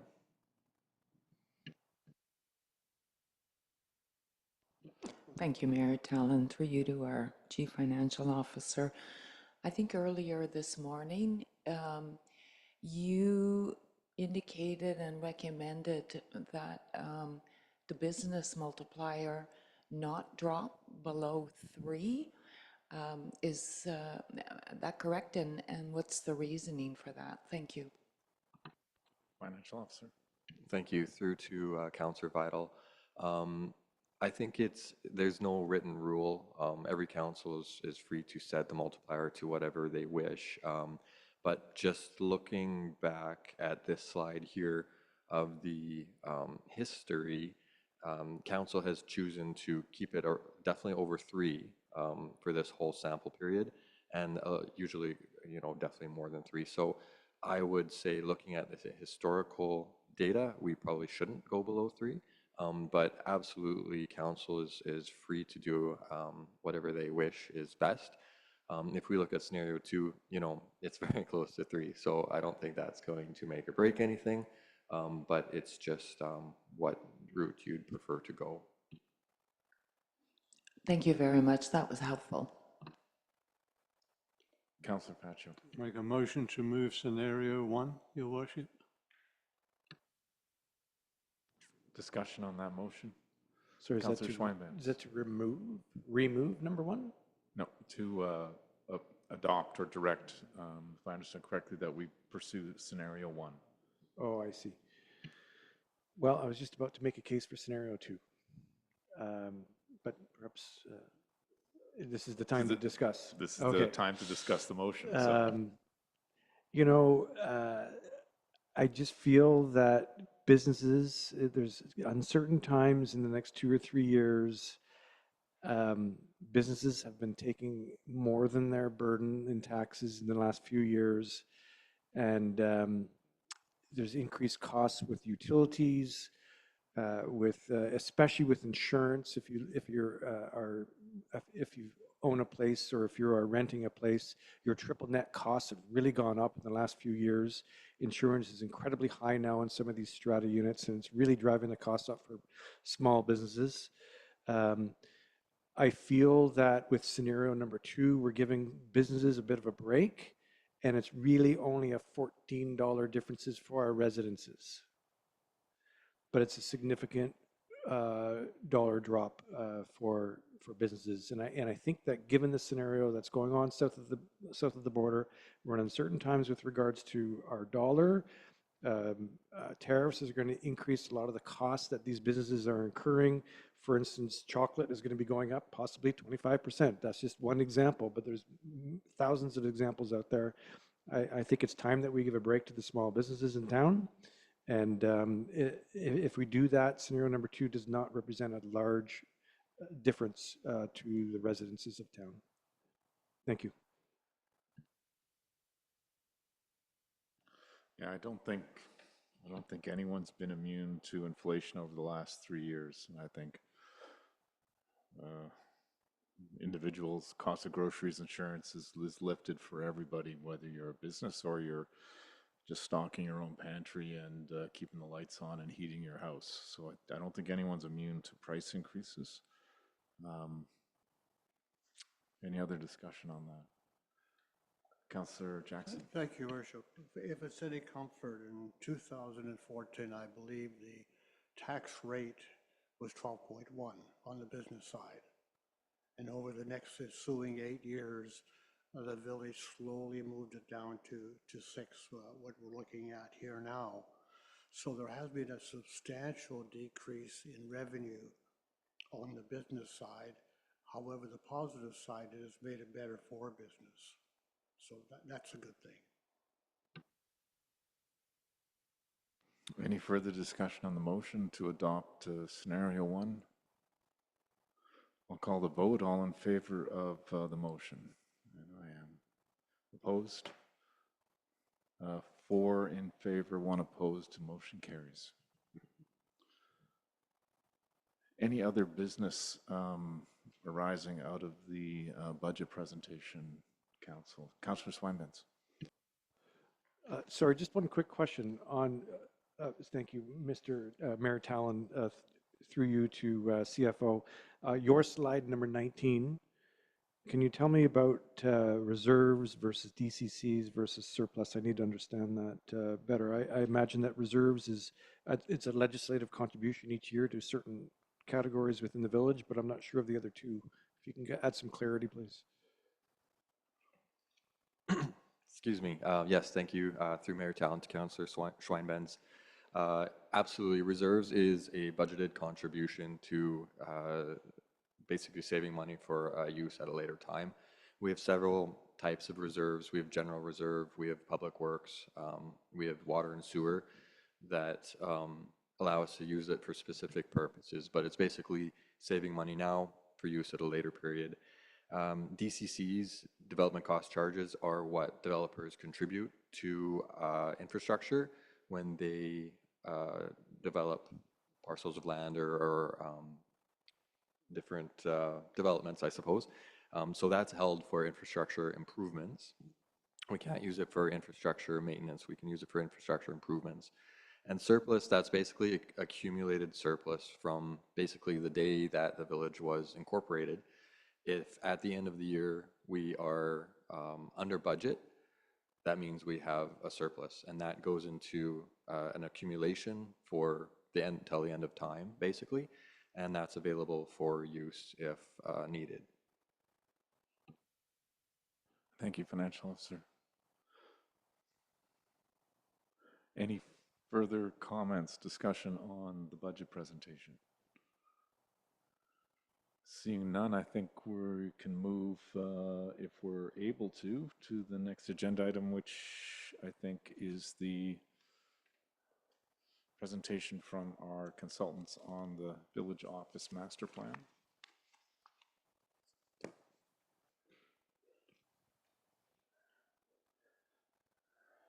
Thank you, Your Worship. Yes, we have Ed from Modus, I believe, is available.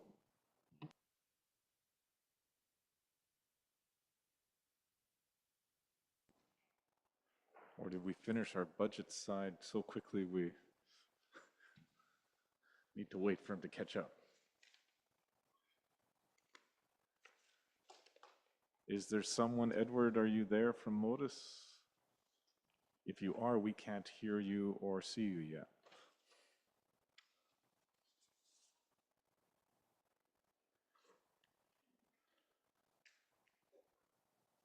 I think I was double muted. You're there.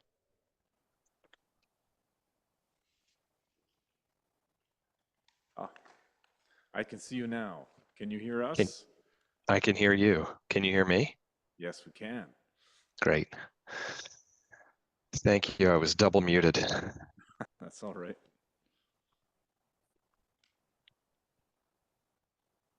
There's a presentation or a summary report on the village office master plan. I'm wondering if you could take us through that, please. Absolutely. My pleasure. Let me see. Well, I will go. I will first share a screen, and just so I can tell, I wish I were there with you. I'm on a screen though. You all each have a hard copy of the draft report in front of you. Is that correct? We do. Great. So what I would love to do is do a quick page turn overview of the contents before you, and then really just open it up for any discussion questions you may have. It's been really great working with your staff on this. We had a great time in town over the course of the charrette, as well as the open house prior to. And it was really nice to kind of put it all together in a resource for council and the community. So this is a good, fun little moment here for us. With any success, let me see if I can get this thing up. There we go. What's it asking me? You can see that? Yes, we can. I guess the only thing that I'll also mention is we have it currently, there's a draft watermark. We'd be happy to receive feedback from council and staff on any kind of revisions that you'd like to see within the body of the report. Noting that the real intent of this is that it stand alone and really serve as an ongoing resource to the community in kind of going forward and thinking about how this portion of civic lands are used and optimized for the future. So really simply on this, general introduction, a little note about how to use this guide, and it speaks to some of what I've just mentioned. There are a handful of sketches, site plans, little vignettes and things that we'll get into that explore what we talked about as sort of 3 big ideas for how the site could accommodate development and kind of implement over time. And we do a little bit of kind of key takeaways, the insights that we get from spending that focused time in community and drawing and thinking out loud and kind of trying to make sure we capture that all on the page for you. And then I believe the appendix is just really a summary of some of the engagement and what we heard. I will say I'm going to try and keep this really quick to probably no more than 10 minutes of you having to sit through me speaking. If there are things that pop up that are confusing as we go, please call me out, but I'll pause. But otherwise, let's make it a quick march, and then we'll have more time for discussion, if that makes sense. So really this first spread, again, gives an orientation to the lands that were within the study area, just the fairly narrowly defined block parcel of property roughly about 4 acres of land around the village office and the big open space adjacent with the works yard, the museum on the corner, and cultural center. So when we started to think about this, we really wanted to make sure we were thinking at the village scale, really thinking about how this site sits within the larger context of overall civic lands and what those lands can do to support the community as it grows and addresses needs. The other part of that, and what I think we all as the design team enjoyed, was just the manageable scale of the study area. It being only about a block in scale, it really was nice to try to get in, or to be able to get into that granularity and kind of explore different buildings and connections and things, even obvious kind of opportunities for tree preservation and the like on site, because we were down at that scale. That was a lot of fun. And then finally, on one of the guiding principles was really thinking about this strategically, thinking about beyond sort of the immediate opportunities of market development, or even some of the things we had discussed earlier with the idea around BC Builds partnerships and addressing some of the needs there. That's where we'll look at kind of option 3, and really thinking about who are the operators that might be interested in the area based on community need and kind of business opportunity as well. So happy to get into that when we go there. There's a bit of a timeline that just summarizes how the sort of narrow compressed timeline that we were working under, which started with some of those early ideas and having dialogue in the community with the open house in the fall. We had our 2 to 3 days just before the holiday, and then issued the draft report just in time for Christmas. So it was a quick trip, but we're really excited to see where this may lead. And as we've said to the team at the village, we're happy to stay involved and continue to explore some of these things with you. There's a project vision statement on the right-hand side, and I will take a moment and just read this out loud because I think it does help kind of resonate through the other concepts as we develop it. A stone's throw from the destination waterfront and centrally located within the heart of the village, the study area highlighted below is envisioned as a community living room defined by a mix of uses, including but not limited to non-market and/or supportive residential uses, commercial, civic, and arts spaces. With community use and optimization of space as a priority, redevelopment scenarios were considered as a means to explore design of community facilities and public spaces, and consider strategic phasing and funding opportunities to be further evaluated and refined through community consultation and council direction. So that's a lot, but that's kind of what drove us.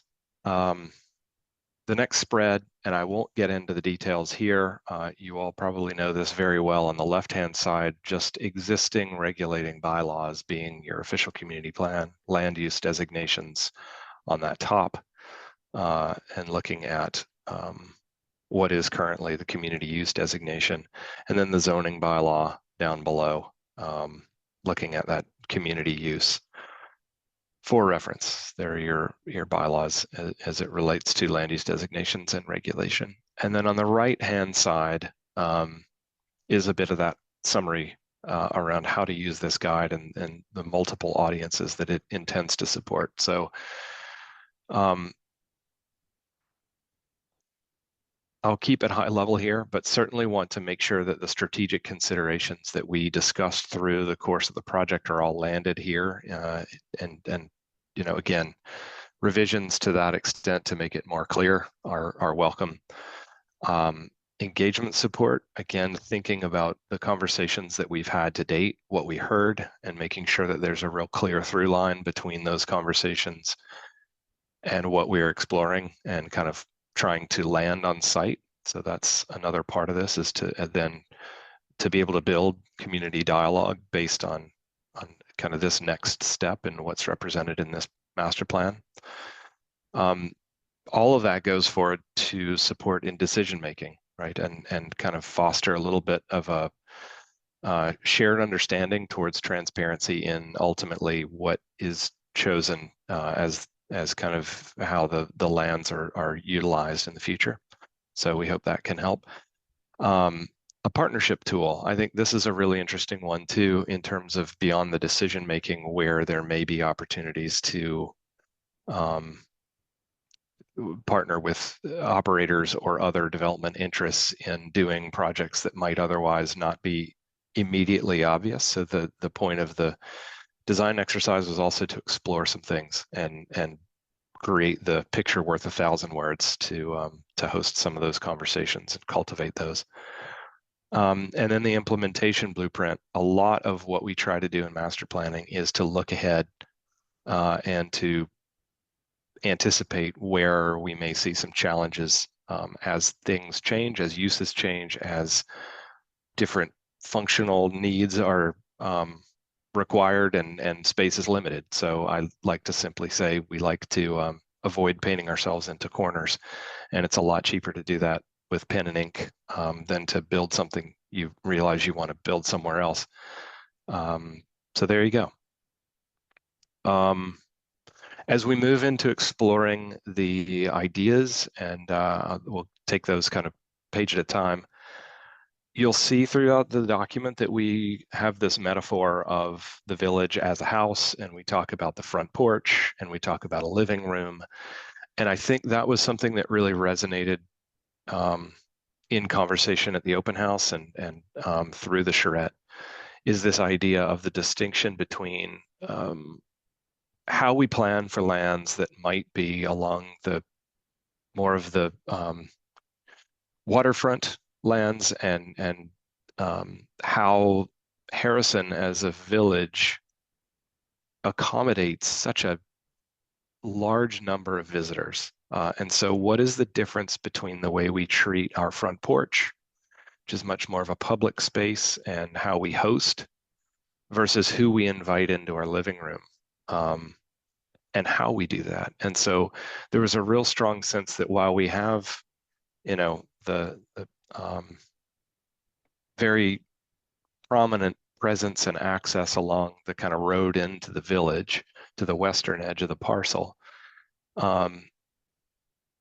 there was this real sense that we got that the community was keen to have this site and these lands really be more focused for community need rather than tooled for a real outward-facing public and tourist sort of accommodation. So that's just something to keep in mind as we thought about scale and use and connections and thinking about the site and the design. So you'll see that there's a little bit of a description around the study area and the living room versus the front porch. There's a little bit of a discussion or description around the pieces that we use and why. And so you'll see kind of a bit of a collection of things that are intended to be more diagrammatic, kind of like what you see on the right-hand page there, which really talks about our observations very early on around edges and maybe opportunities and constraints to speak kind of more loosely about that in terms of, you could see the presence of the provincial highway and traffic volumes there, and understanding that's an edge that needs to be considered as distinct from some of these quiet, smaller scale residential edges to the north and to the east. Obviously the sort of front door of the school and daycare and the lands below to the south, and the field and forest opportunities in terms of open space connections. The site itself, some really significant trees on site that might continue to hold significant character in redevelopment as we imagine what some of those other uses are, as well as that lane that also holds servicing. So those were some, a diagram on the right around how we started to think of these distinct rooms or the way the space started to organize itself, and how we might fit things in between and start to use those spaces as they're existing today.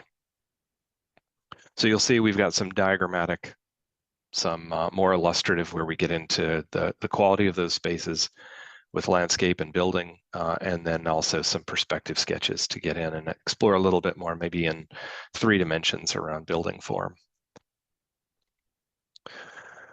The next spread really looked at a couple of different open space ideas. So before we got into considering 3 ideas around the scale of redevelopment, we were exploring just open space connections.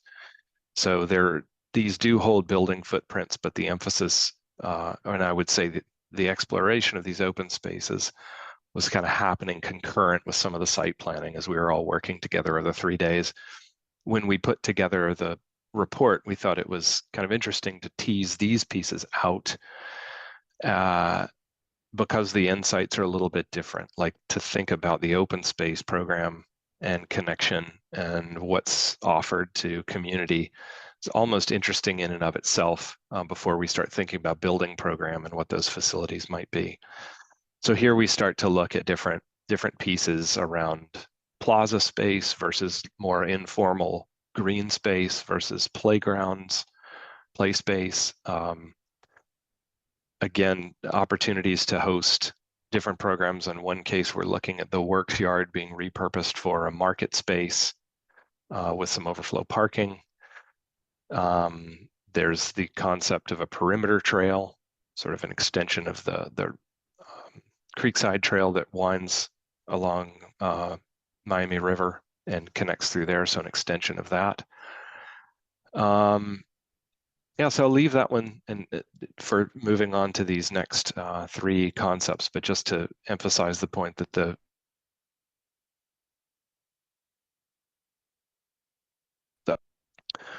I'll move through these 3 options, and then we can come back to discuss specifics.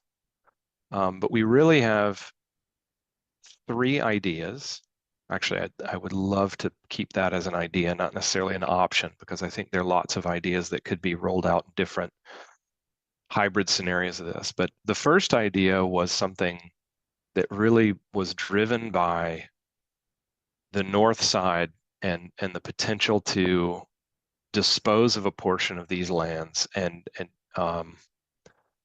look at market residential revenue generation opportunities, kind of to think about, it was almost this concept was being driven by an implementation strategy. To think there's a simple thing that could happen here where a piece of land is subdivided off and sold towards a clear and present market for residential development. And that source of revenue could effectively be the first domino to start redevelopment of other portions of the site that we then explore around improvements to a civic use mixed building, the potential for seniors residential on site in kind of a standalone form. But that was kind of the big differentiating idea here with idea 1, was that northern townhouse development along the northern edge as that sort of phase 1. I'll also say the right-hand side was starting also to sort of diagram out current uses on site around where the village offices are and the potential expansion of village offices and adaptive reuse of the works yard. And this assumes moving the works yard to another site that's perhaps better suited and more central to the village in terms of ongoing operations or growth of operations, and then repurposing those buildings to be expanded and improved kind of in the civic program.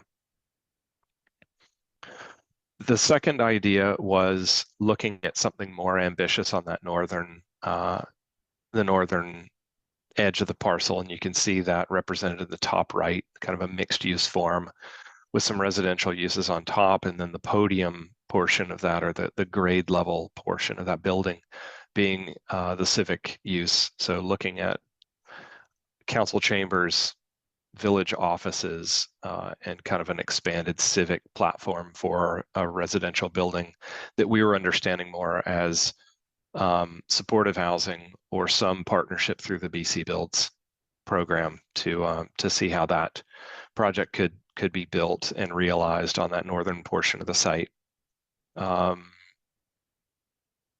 Then the balance of the site plan kind of continues to explore seniors housing as a standalone program, and there on the bottom right you see a little bit of an idea as to how that building could be shaped on that portion of the site adjacent the current village offices. And then the third idea was really taking the entire sort of northwestern portion, and you can see it in this right-hand diagram, or I should say little perspective study. It's really a significant scale building that wraps the corner. It kind of breaks apart to allow connection through from transit stop back into the open space and the park space. But the understanding is that the majority of this site on that northern portion is held and explored for more of a campus of care, continuum of care model of an independent operator who might offer additional kind of seniors housing, but independent living and more of a market opportunity, and something that gets at what oftentimes those operators are looking at in terms of scale of redevelopment and number of units on site, and how that building would then ultimately need to sort of park itself underground and require a little bit more space on the parcel. So again, that's where we started with something small in terms of a phase 1 that might lead to other improvements over time. The phase 2 was trying to look at the BC Builds partnership opportunity. This was really more about, is there an opportunity to engage a bigger operator partner to do something that, and to make sure that we're not pretending that the site can deliver more than it can in terms of the space required to do a project like that. You can see on that left-hand side that this scenario, while it still holds, a very nice kind of green space within the context of that program, we did look at this one as by far the most built out scenario to explore this. So again, in addition to that seniors housing program, we also then look at the repurpose of the works yard to hold that a mixed use civic building. So we're effectively accommodating as much as we can on the site, and there you see it in the foreground on that other perspective sketch. The next spread I find really interesting insofar as it takes, on the left-hand side, it looks at the current site just in terms of again, like the block scale parcel of this.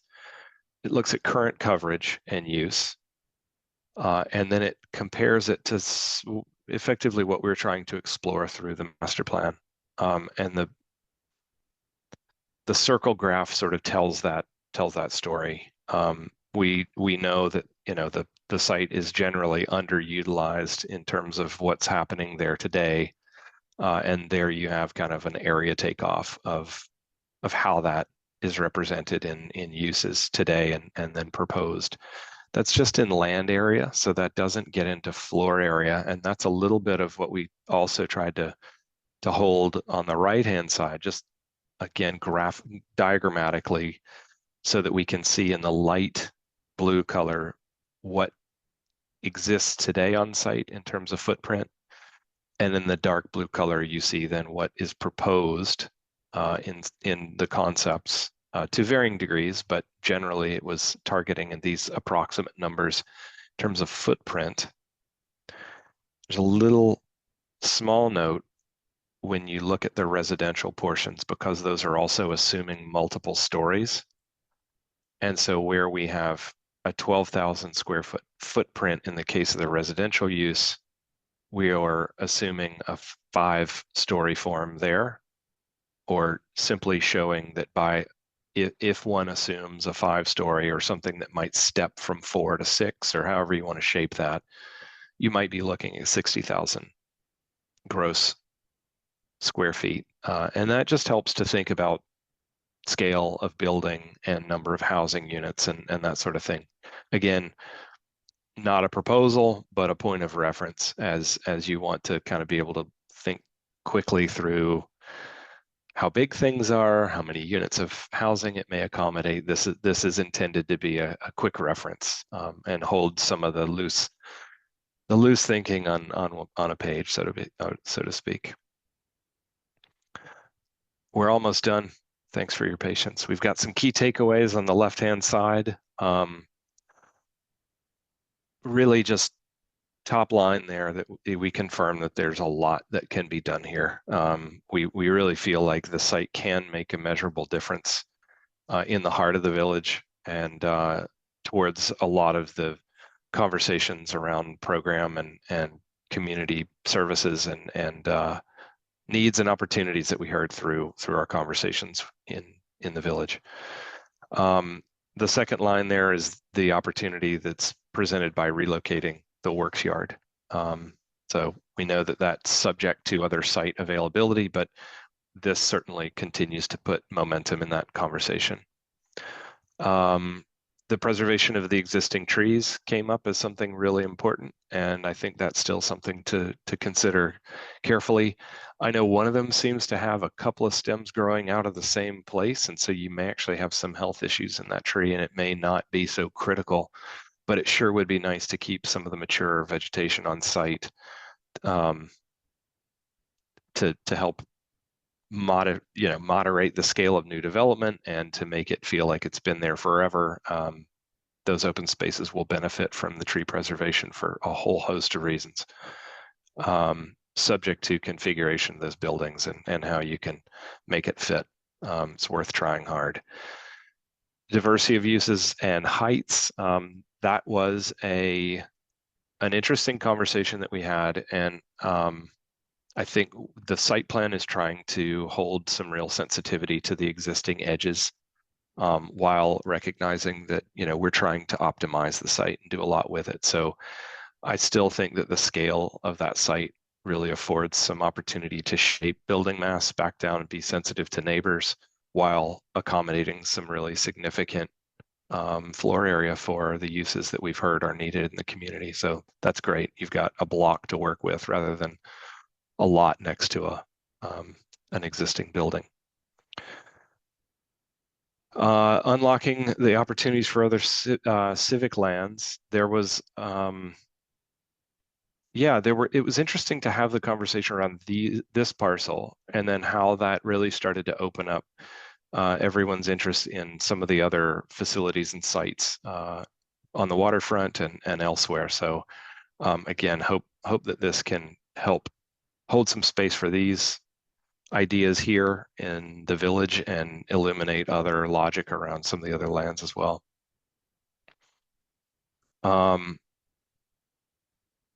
Let's see, I just wanted to. Yeah, I think the conversation around commercial program was interesting because I think there was a bit of there were two different conversations that I heard. One was support for a certain mix of use within this site and in support of residents who live nearby or residents who might be on the site in the future. But also this question around commercial uses and wanting this to be decidedly more of a community commercial space rather than what happens on the waterfront. So I think that was an interesting one, and I think that will we'll continue to need to understand that carefully as planning proceeds. As I would understand it, those are sensitive business decisions around who would operate such a business in that location.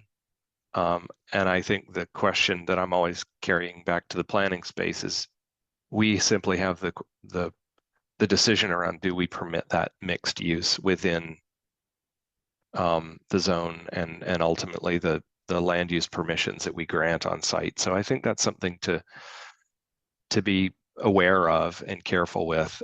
If I think about seniors housing as an example, you may often would have some sort of cafe or food and beverage embedded within that operation, and you would certainly want to be able to invite the public to enter into that space as well and make it more vibrant and connected. So those are the nuances of the kind of implementation side that obviously we just have to balance in terms of what the overall program is, and in light of community sensitivity to its location, kind of deeper into the heart of the village in neighborhood context. I will leave this to planning staff to give the next point here is collaboration with the school board. We're really excited around the potential to make frontage improvements along the south side for pickup and drop off to the school. But I believe there are some more substantive conversations underway with the school board around the future use of that site. And so I don't want to get ahead of that conversation because I think our work was wrapping up right as those conversations were really starting to blossom. And again, I'll defer to their latest. There may be an opportunity to reconsider some of the programming and understanding of the parcel to the south in that context, but I'll defer on that. The last two, I think are similarly as important.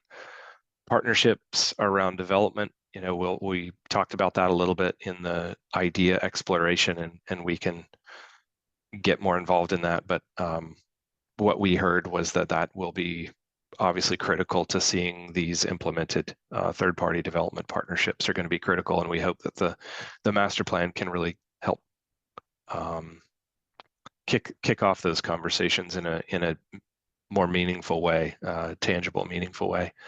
And finally, on the parking side, you know, a lot of what we did in exploring our ideas attempted to do, I'd say, three things. One, recognize the site currently as an overflow parking, and ask ourselves, do we think we can continue to accommodate overflow parking in a more organized manner, but do a lot more for the community instead of just saying we need to maintain the status quo for the purposes of overflow parking. I think we have a resounding sense that yes, the answer is yes, we can do far more for the community than that. As we started to explore more intensive forms of development, the assumption comes with it that those forms will park themselves underground to a certain degree. We also recognize we've got high water table based on Miami River, and those are some technical constraints we'll need to look at. But with the technical piece of parking is something that will require a deeper study based on the site itself, but also I think village as a whole, and understanding street parking and frontage and kind of that as an overall parking strategy and current supply and an inventory of supply as it relates to the public street, and then how things are parked at a village scale. So not to pretend that that's not something we'll need to manage looking forward.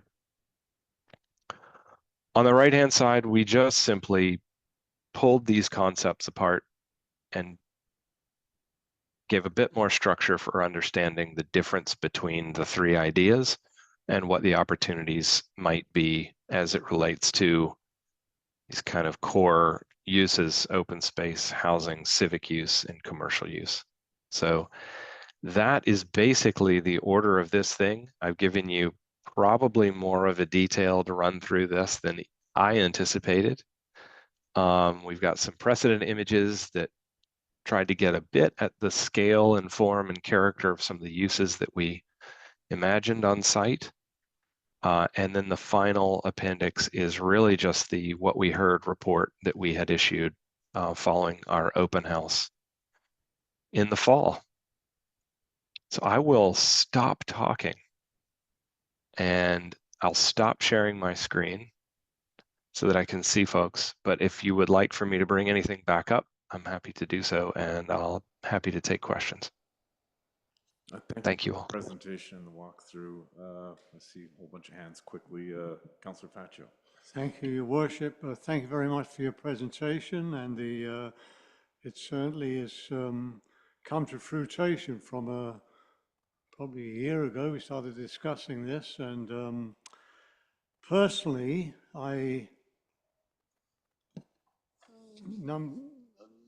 number 3 is a great plan, but very ambitious.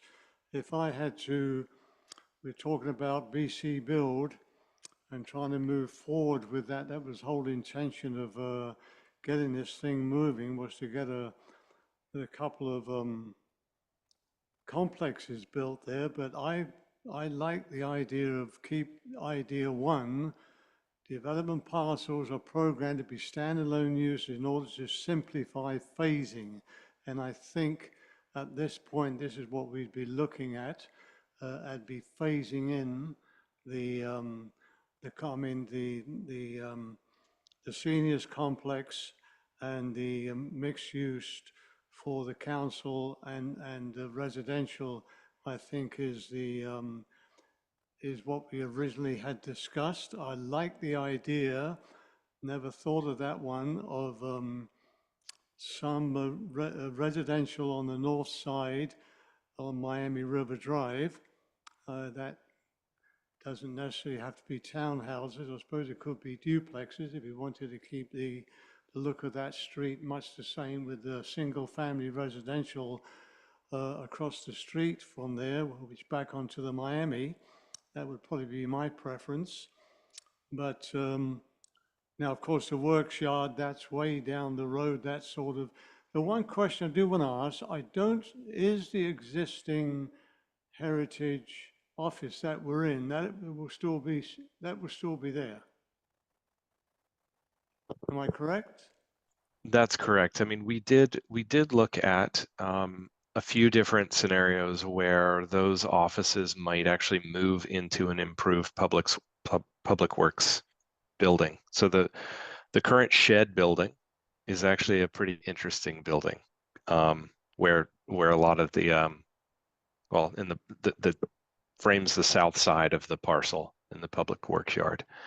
So there was a scenario where we were looking at that as being improved to hold village offices more efficiently, more effectively, more comfortably, and that the current village offices could be, we're exploring alternative uses for that. Yeah, because I think some good discussion in the village office, if it was made vacant, could go to one of the non-profit societies, could be the art, we could relocate the art center that's now on Rockwell Drive, or, Yes.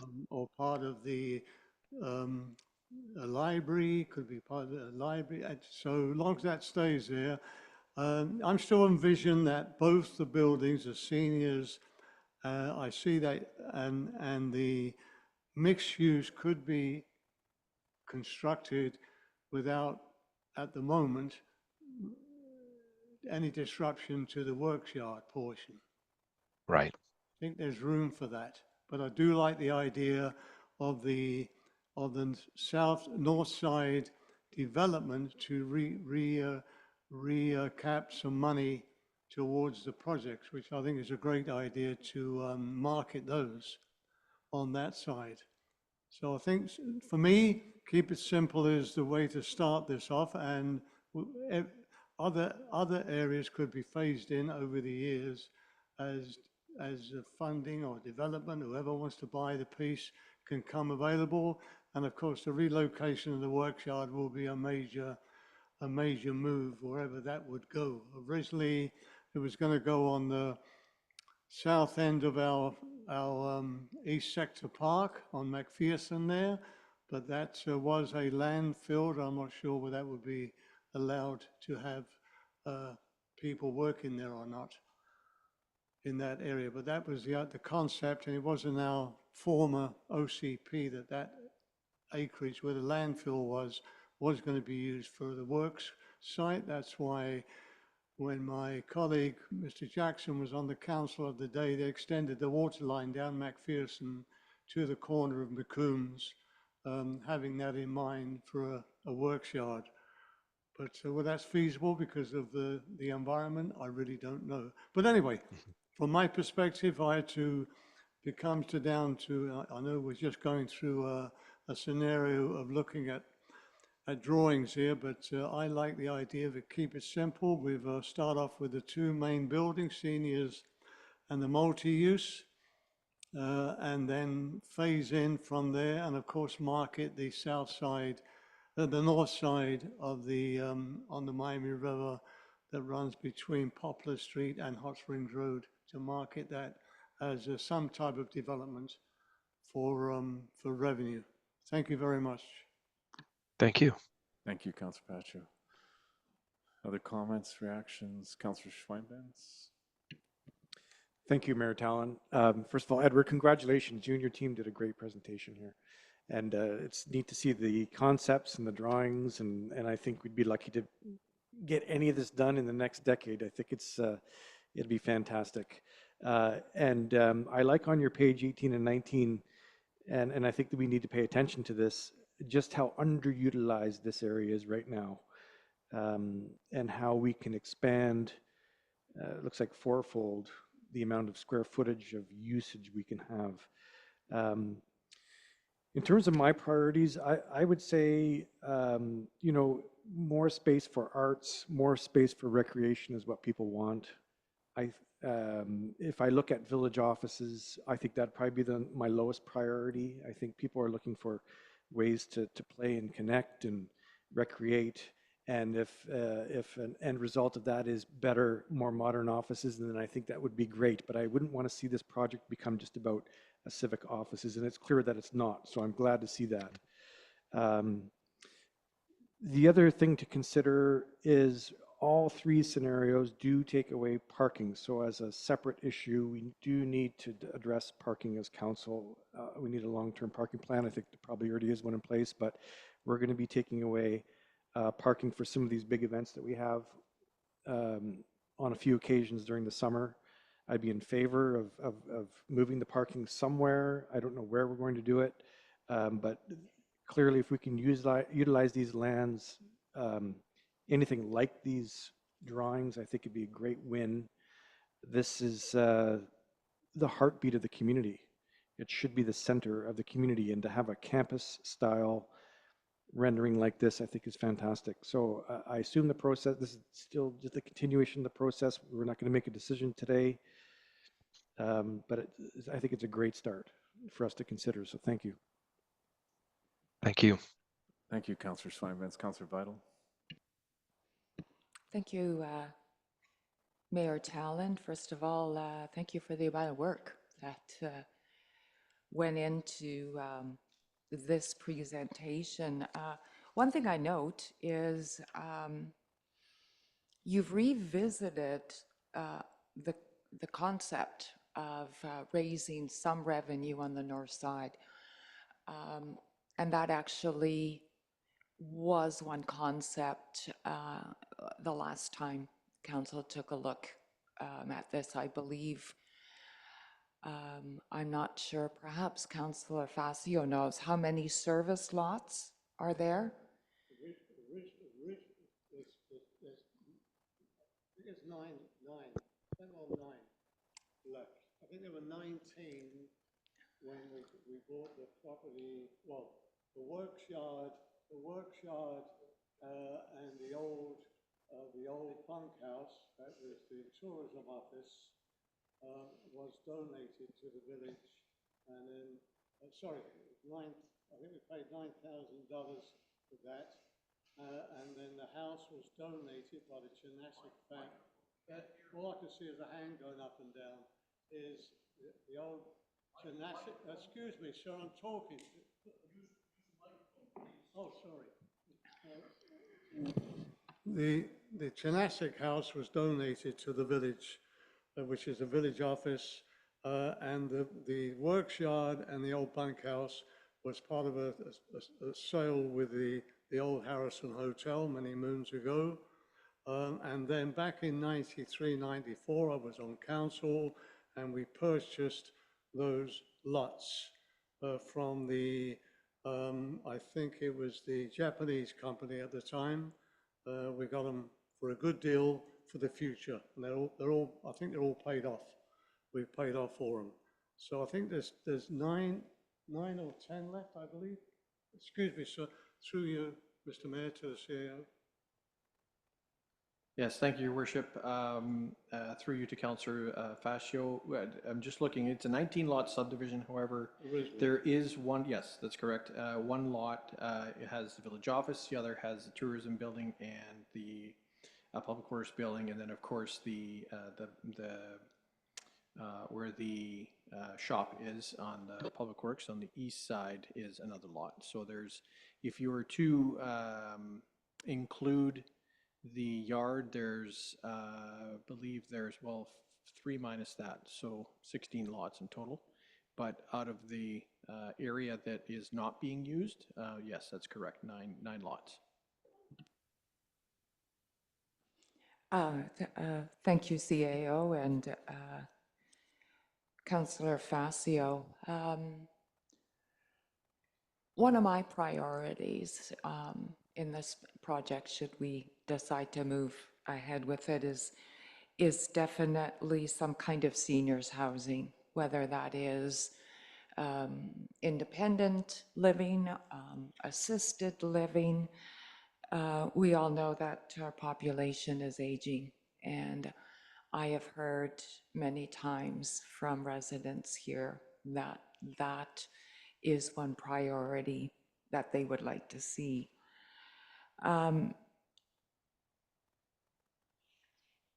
Last year when we were at UBCM and we went to Small Talk Forum, there was a presentation, I believe it was in a small Okanagan community, where they had done exactly the concept of idea number 2, and that was partnering with BC Builds to offset some of the costs. And their concept was there were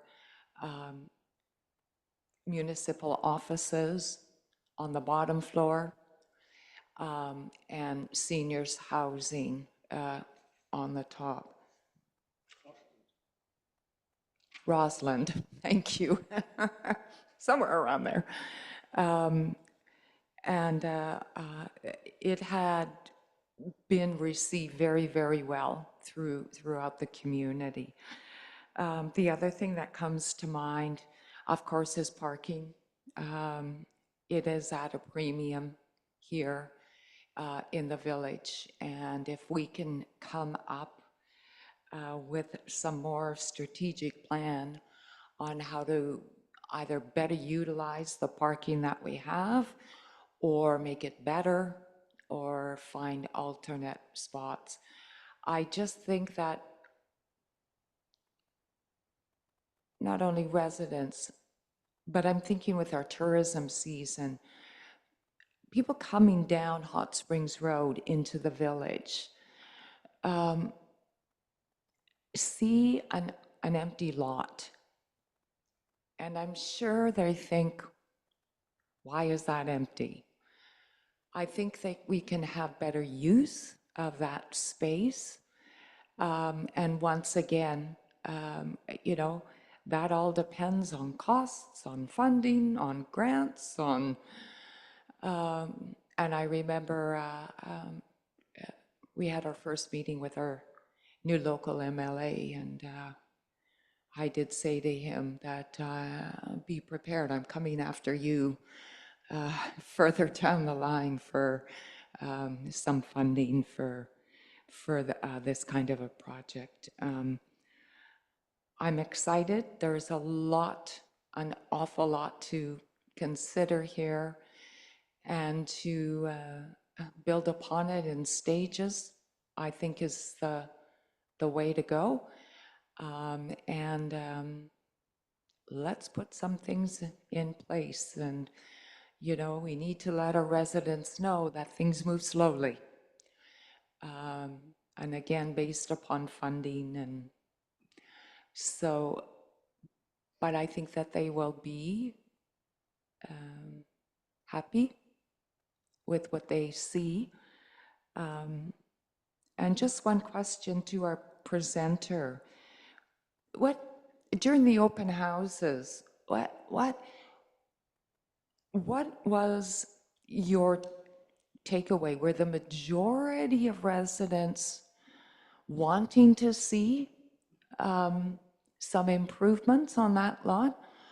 Or were the majority of them opposed? Leave it the way it is. Thank you. Quick response to that is the majority of folks we chatted with were keen with ideas to use it better. And I think we heard it from the comments so far this afternoon. Arts and culture and seniors housing, supportive housing, were by far the sort of themes and uses that came up. But you know, I'll also just reflect on your comment around folks driving down and saying, why is that empty? I actually drive by and see that space and think, what a beautiful, generous open space right in the middle of town. Like that says something about a place, right? So I'm torn a little bit about that, but I also think there's an opportunity to accommodate these uses and optimize the space while also having very generous open space. It might not be an empty field, as it, the scale of that might get smaller, but it could still be a very beautiful, generous space in the heart of the village. But yeah, thank you for the comments. Thank you. I think you're my new best friend. Councillor Jackson. Thank you, Worship, and thank you for your presentation. I look at it from the point of view that, to me, number one is to get a new office for our staff.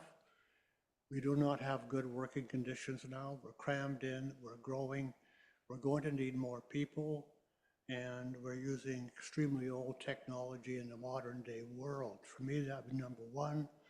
Number two, I think coming into the village and having open space is a good thing, because normally when you go places, all you see is buildings. We're a little bit different. On social housing, we all want it, but that is a provincial mandated for them. And if they would come up with the money, but it's not the building of the building. That's the easy part. It's the operating. So how would a village ever have the ability, if something happens, to operate that on a day-to-day basis? We couldn't do it.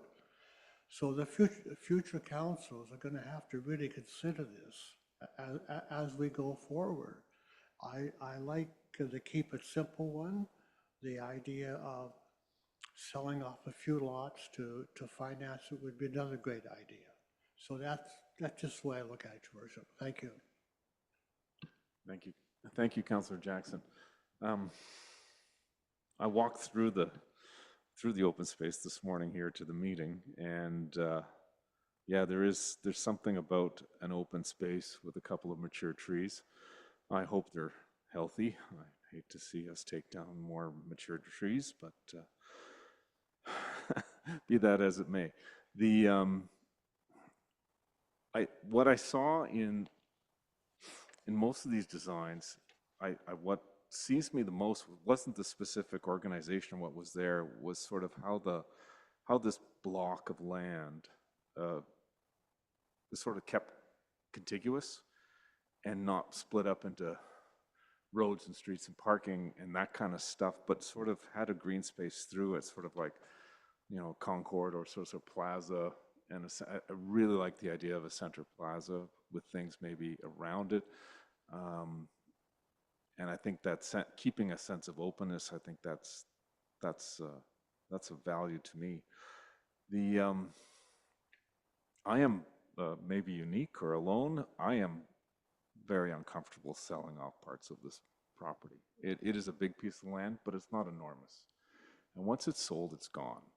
And when I look at the big sign that says overflow parking, I'd love to relabel that sign as something else, but once it's gone, and keeping it together as a whole, and it is in the center of the community, and part of it is, and I think your report captured this, we spend a lot of time as council looking at the waterfront, the beach, Esplanade, Lillooet, its look and feel, make sure the tourist experience and the visitor experience is a high quality one, and we have those services for tourists. I look at this as sort of the flip of that. This is more, it's a public space, but maybe it's more designed for residents. And it reflects sort of, you know, if residents wanted a way to get out of the crowd, so to speak, we have another place in town where it's a little quieter. That's more for residents as opposed to geared and focused on a tourist or visitor experience. I'm not saying residents don't use the beach, but this would be just maybe a slightly different focus. So I would put way on the bottom of my list of comfort zones is selling off parts of it, any part of it. I hope that doesn't become the practical reality, because I think the size of it right now gives it that kind of feel of openness. And if it's smaller, I think some of that might be lost. Practical things for me, this is nice. It's a little bit of dreaming and it's a little bit of reality, and I like both of those. I think the two Achilles heels that really unlock the potential of this lot and what we do in the future is relocation of the public works services, and that's if that can be moved practically and realistically, I think that completely changes the dynamic of this area, and having that equipment and the laydown yards and all those machineries and shops, it just changes that. If that's possible, then I think we have a lot of opportunities, and here's sketching that out. And I will echo the comments on parking. My guess is there's probably a couple hundred, give or take, cars parked there on busy weekends or when there's an event. If those cars aren't there, they will be in front of people's homes on streets. And there's always the balance, and we talked about it at our last committee of the whole meeting, that balance between having a great visitor experience but not compromising the experience for residents living here. And I think if there's increased parking on roads in front of houses and stuff like that on our residential streets, that will probably raise eyebrows and concerns. So I think a parking plan, if this is going to displace any number of event parking, busy weekend parking, we should have a bigger plan that looks at increased parking on other roads or including it here, so we can demonstrate that the loss of 200 here, we're adding that or more in other places in town to accommodate visitors. And hopefully, if our visitor experience is good, we'll have more visitors. So I think thinking ahead and keeping that front of mind is valuable. And then, because I think it's hard to find parking after the fact. If you try and add it in after you've developed everything and you don't think about it at the beginning, it's hard to ram it in. I noticed this report is watermarked draft. Is this a first draft? Are we anticipating subsequent drafts? I look to you, our consultants, as to, or perhaps staff as to, is this draft one? Are we expecting several drafts, or is it just draft on it pending this discussion? More to the latter. We didn't want to mark it as final before we had a chance to have this conversation with council and receive any kind of final feedback from staff. If we wanted to include anything that we felt had been overlooked or needed a bit more, a bit more attention. Thank you. CEO, is this, you have something? Yes, thank you, Your Worship. I'm getting the general sense that that council is comfortable with what has been presented. Things we've picked up on is parking. Obviously, that's the challenge. The thought about selling lands, obviously another consideration. But for the most part, I think the plan itself is something that I'm getting the sense that council is comfortable with. We can take these comments back to and we can work with Edward to kind of determine whether there should be any changes, and we can bring it back to council if council wishes as at a regular council meeting for final adoption, if you wish. Thank you. I don't know if I'd use the word adopt. I like everything about that. I think we come back with a final draft and we can receive it. I know a lot of this work came out of the open house we had and all the stickers. I'd like the opportunity for the community, the village, to sort of see the report and react to it. Because quite often you go to those things, open houses, and you put your stickers on and you go, oh yeah, and then you get the report and you go, where's my sticker? I don't see my sticker. Or I see all my stickers and I'm happy. So I'd like the opportunity, once the report's final, to make it public in the village and leave it open to suggestions whether we have a second open house or some sort of forum where we can get some feedback on the actual report and see if it resonates with people, and that'll help inform future decisions. CAO? Thank you, Your Worship. That is a phenomenal idea. I think that if it's council's wish, we could easily put the draft version on our website and receive comments. We could have a copy at our front desk and we can push it out through social media, have information on our website pointing to the draft version.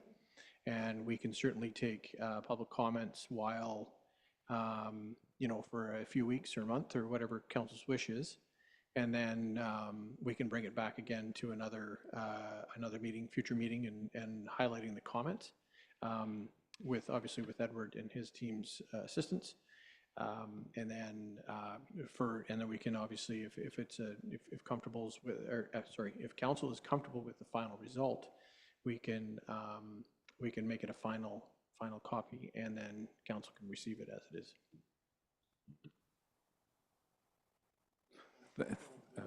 Thank you, CAO. So, there we go. Thank you. Thank you, Your Worship. Ditto to what the CAO just said. Agree. Good idea to put it out on the social media for the public to see. But it would be nice if we could get some sort of final plan so we could present it to the minister at UBCM in September, have a meeting with them, Rev Calhoun, and present this sort of plan, because BC Build is going to be a big part of this, the funding from that. That's where I have my concerns of that funding from BC Build. And as the minister says, they do have their own developers as well, that they can take over the whole project. They look after the whole works. We have nothing to do. They can take over and build whatever design comes up. They would build it, and I'm not sure what Councillor Jackson brought up regarding the overheads and the maintenance, whether that would be a responsibility of the village or whether that would be a responsibility of the developer who would develop that through the province. So I'm not sure those areas, but it would be nice to get it out to the social media, and there's lots of time. UBCM's not till September, so it would be nice to have some sort of a plan in place. And at another point, I do have other suggestions for parking in the village, but I won't discuss it today. Thank you. Thank you, Councillor Pacho. Councillor Swinbanks. Thank you, Mr. Mayor. I like the CAO's idea of putting it on social media, but I do, there was a lot of energy generated and a lot of creativity and a lot of openness when we had a personal open house here, and as well as at the village office. And if we can't have a full open house, maybe we can as a part of our spring open house. Maybe we could have the billboards and some of the boards here, so for people to comment in person. Or if we can't do that, perhaps at the board office, at the village office, we could have maybe for a 2-week period, have some of the stuff up on the wall so people could come in, comment, talk to people about it. I think it needs to go beyond the computer. I think this is such an important vision for the future of our village, that people ought to, in person, be able to comment. So that's number one. Sorry. Yeah. CAO? Yeah, sorry, Your Worship. I didn't mean to cut you off, Councillor Swinbanks. I just wanted to confirm with Edward, did we keep those storyboards that you produced, or did you guys take those with you? I believe you have them, but we can get you other copies if they're not readily available. Okay, so what I was Yeah. thinking is that even if because I don't want to be tied necessarily to a public event that we're going to have, because that could be months down the road. I'd like to keep the ball rolling with this initiative. So we could certainly have the storyboards available with the kind of the plan and the vision of what the Modus team had for this area as part of an area for them to look, if that's, again, council's wish. Go ahead. Thank you, Mr. Mayor, to the CEO. Yeah, good idea, storyboard, but as long as we have the new storyboards with us so that people could publicly comment and contemplate that about that. Two other comments. I noticed that you do have a lot of, especially in scenario number 2, you've got a lot of greenery. I just want to make sure that we have best-in-class environmental design, whether it be rain gardens and berms and native trees, that sort of thing. So I think you're on to that already, but I just want to make sure that we consider that as part of this, and also non-permeable surfaces wherever we can, so it's just not paved over paradise here. And the other one is with regards to, and we've talked about this having seniors housing, that sort of thing, and maybe I need to be educated on some of the other sites in North America, but I can't get my head around civic offices being on a ground floor and public people moving upstairs into some suites and residences. I just can't get my head around that, and I also can't get my head around us being landlords to these people. And so I don't know what kind of cooperation we can have with different senior levels of government. Maybe it's the Fraser Health, maybe it's Build BC has been mentioned, but I wouldn't want to see us building a purpose-built building for us to have offices on the bottom and people living up the stairs. So I need to learn more about that. Thank you.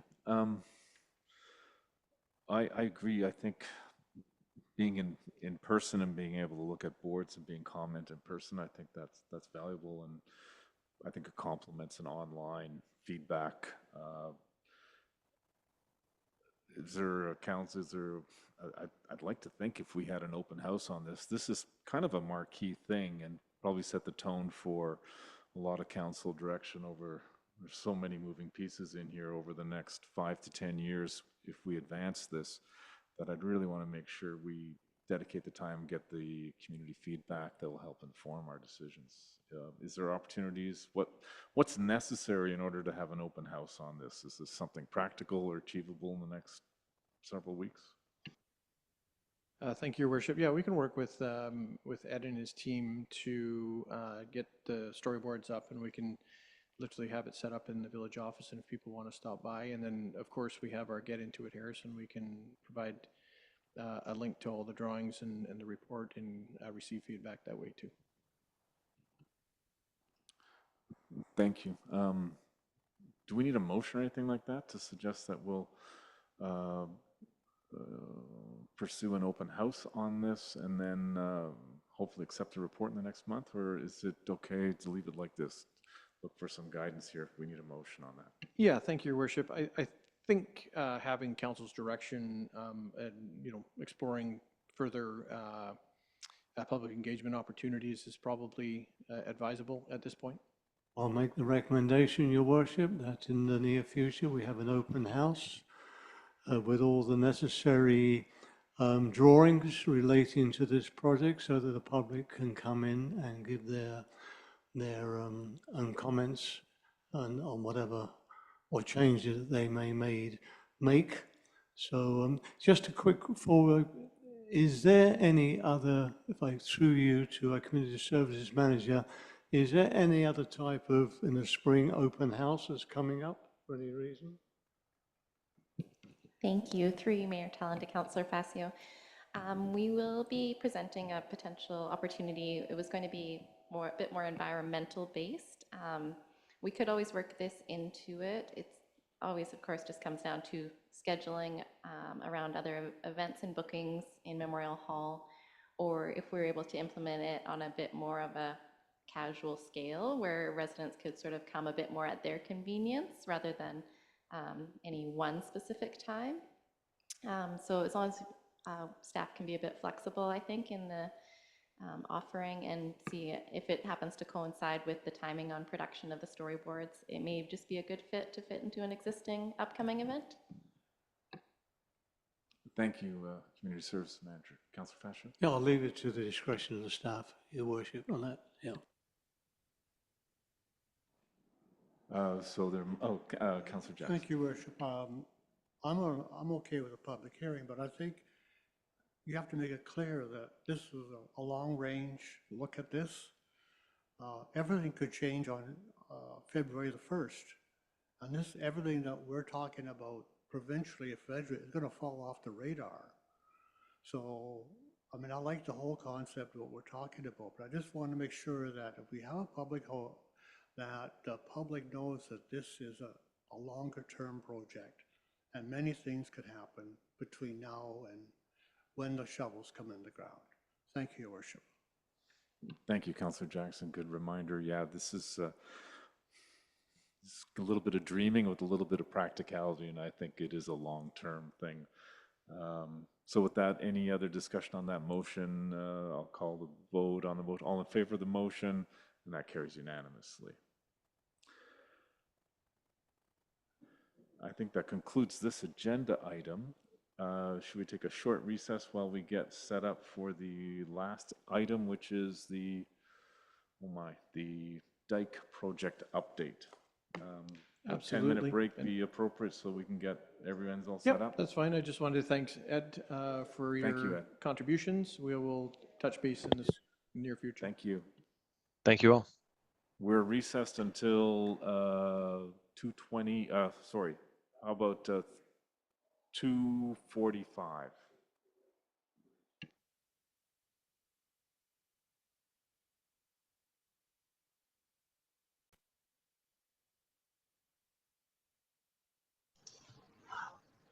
I see the time is 2:45, right when we said we would reconvene with our last agenda item, an update on the dike project.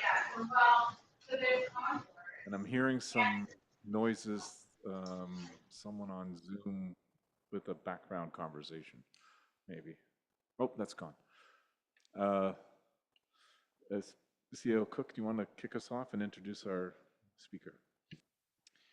Yes, thank you, Your Worship. We have representatives from Space to Place and NHC that's going to provide council with an overview of where we are. Hopefully Daniel's there. Where we are with respect to the design of the dike. There's a few options.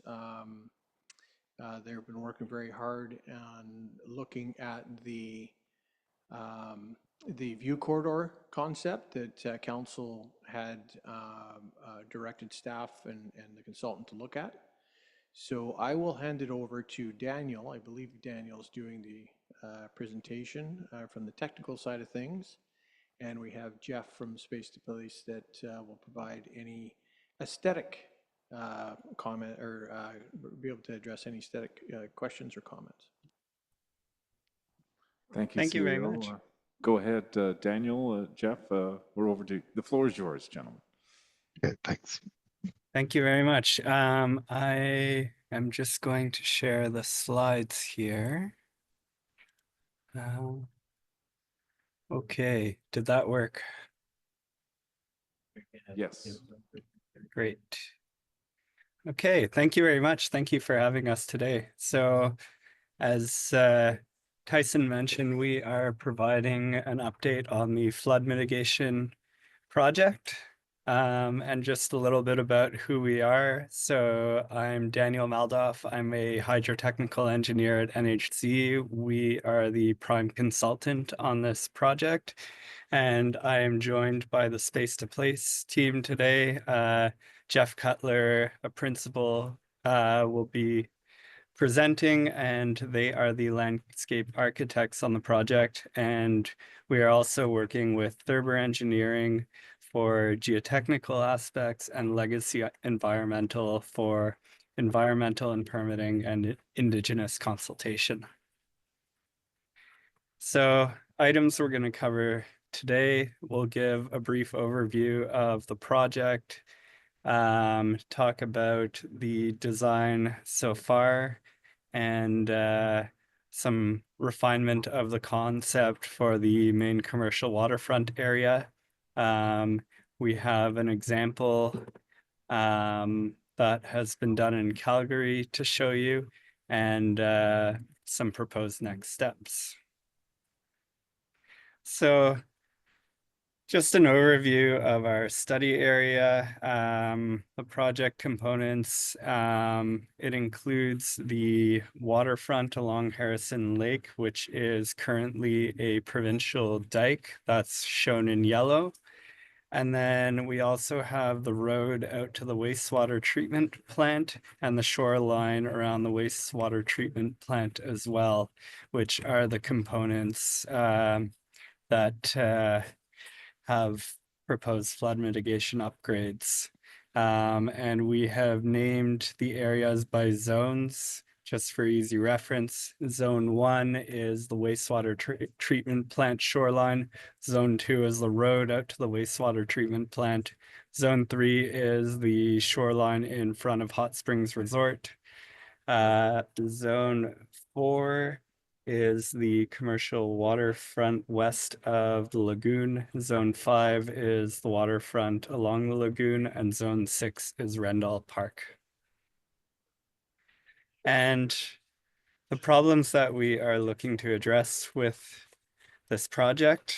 So for the wastewater treatment plant, road, and shoreline, really the goal is to maintain access to this critical infrastructure during the design flood.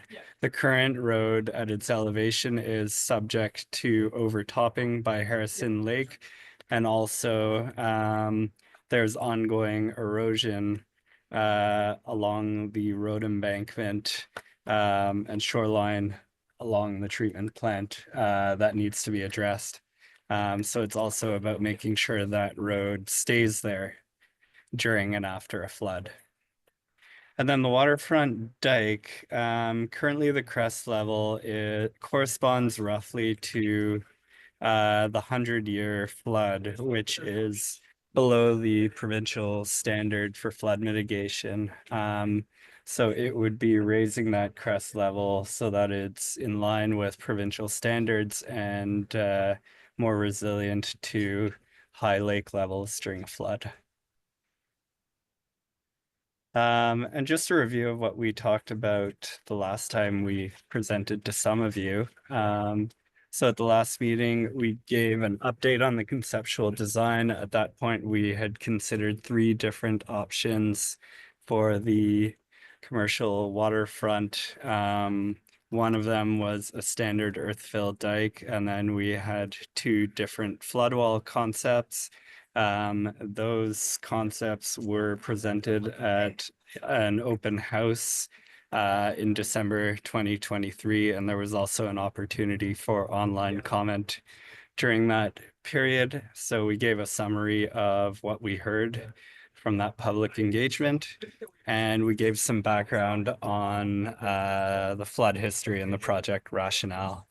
And the main item we were tasked with at that last meeting was to refine the concept for the main commercial waterfront and really just look at a concept that would work well in terms of user experience while also providing appropriate flood protection. And just a little bit more background. So there is $11 million of committed grant funding for this project. And just to review, we did cover this at the last meeting, but in terms of setting a design crest level, there are provincial standards that define how high the dike should be. So typically you would consider either a 200-year flood or the flood of record if it's greater than the 200-year. In this case, the peak lake levels are actually defined by high flows in the Fraser River.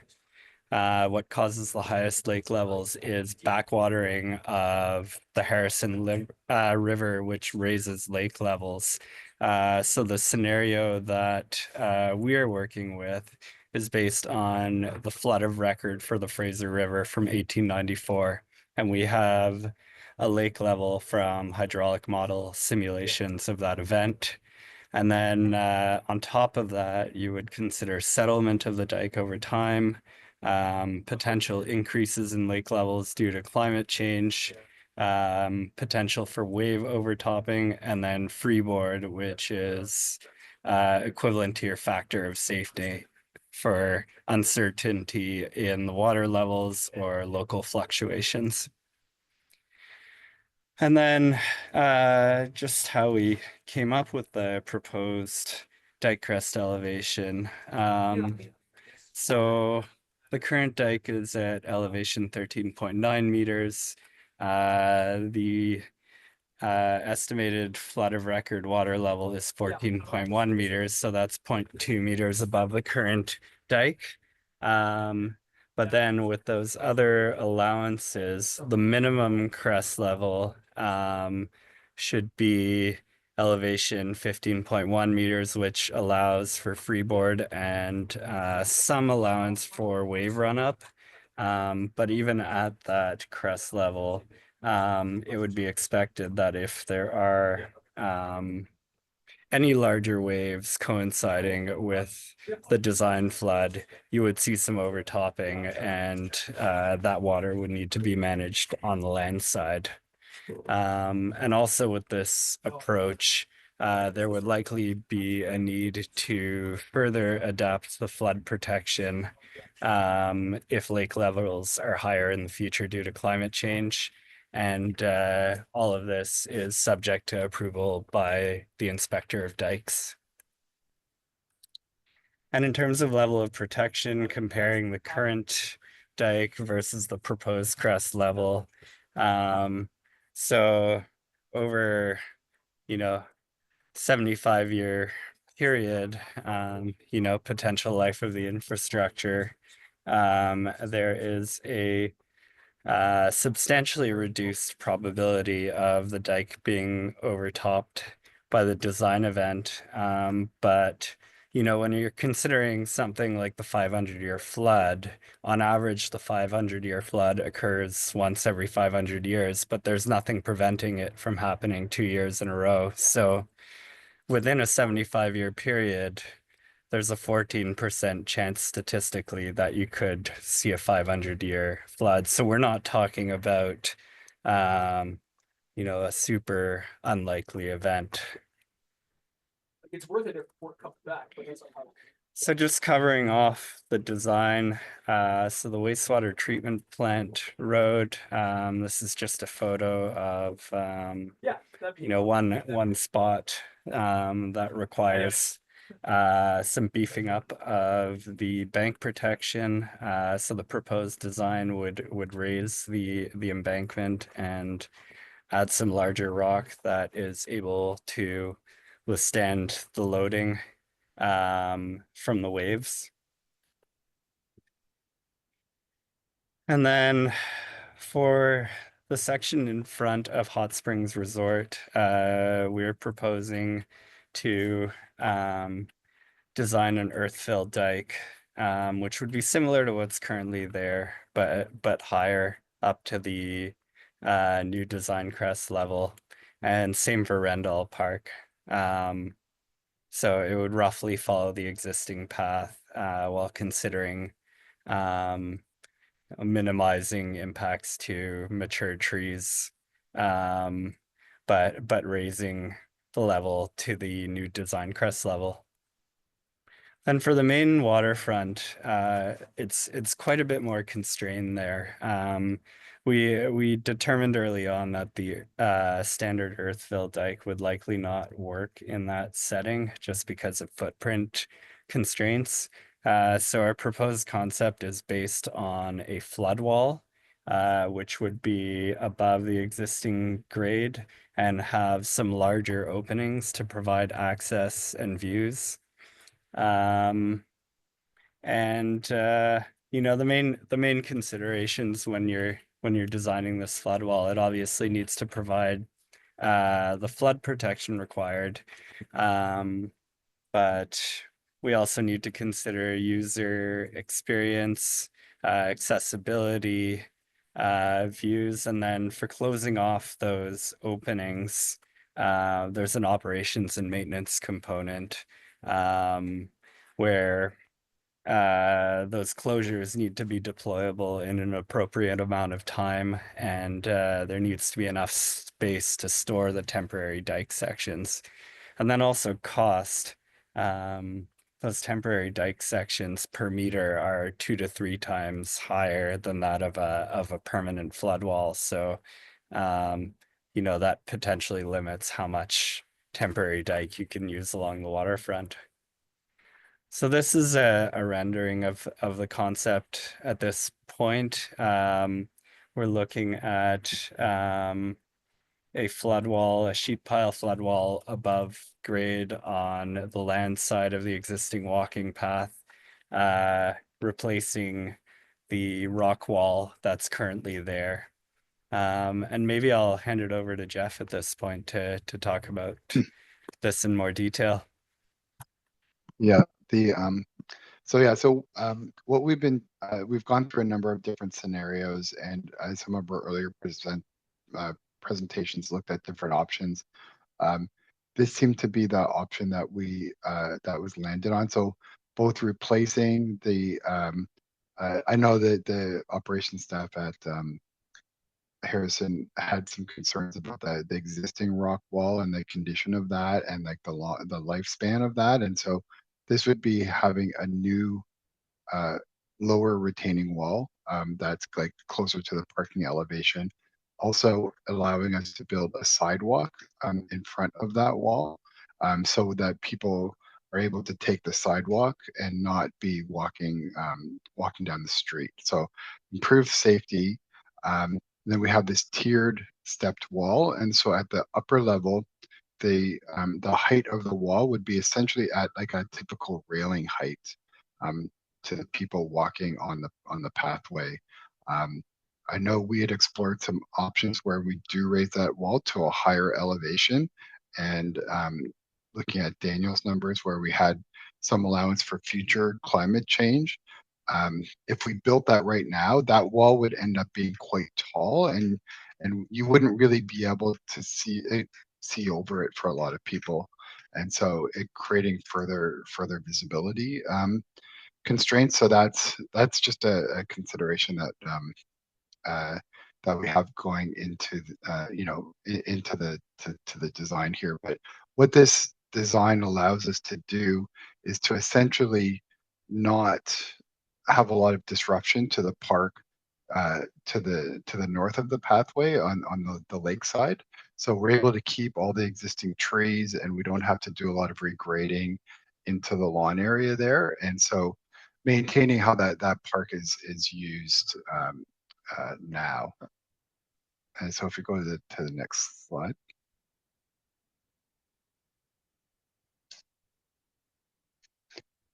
Yeah, so this is a view from one of the cafes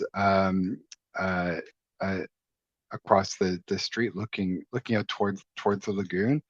So you can see that the gap in the wall there, that's a gap where we would have these deployable planks that essentially fit in between the walls, and it gives you a sense of how that stepped wall is. So these are the walls are essentially going to be sheet pile walls that they can be clad over in certain areas to maybe entry points or gateways, and that to have them have a little bit higher level of aesthetics. And I think also you can also get different gauges, like different sizes of the corrugation, and so hopefully we can get a little bit of the smaller one, so it's not like a really large kind of industrial looking one, but more of a smaller one. And I think with planting and kind of like a well-designed context that we can make an attractive kind of frontage to the park here. Go to the next slide. this is also like looking at it from an angle.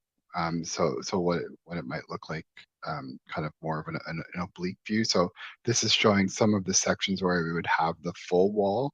So you can see that there's some gaps in the wall, and then there's sections where there's the full wall. And we're trying to kind of strategically identify where those best spots are for the views to the lake.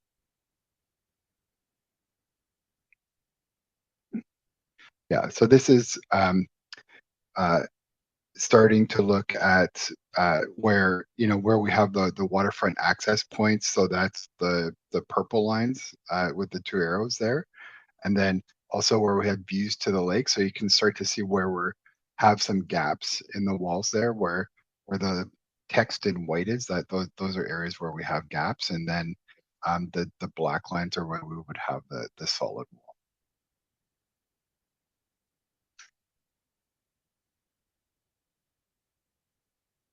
And then this is just looking at that in zones 4 and 5.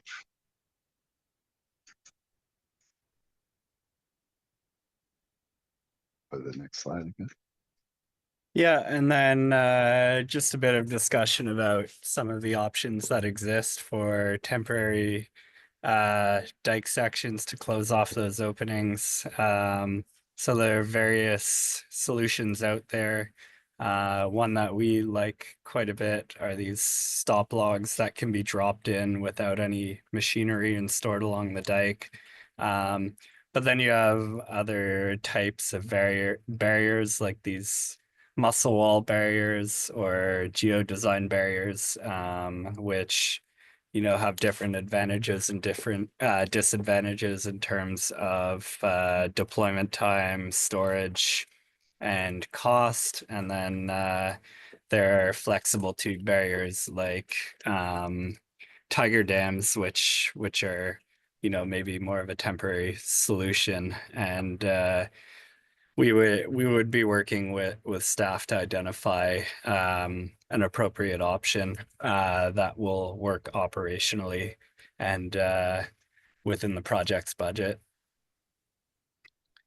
And then just some images from an example of another sheet pile wall, flood wall that's out there. So this is one that was done along the Bow River in Calgary after their flooding in 2012.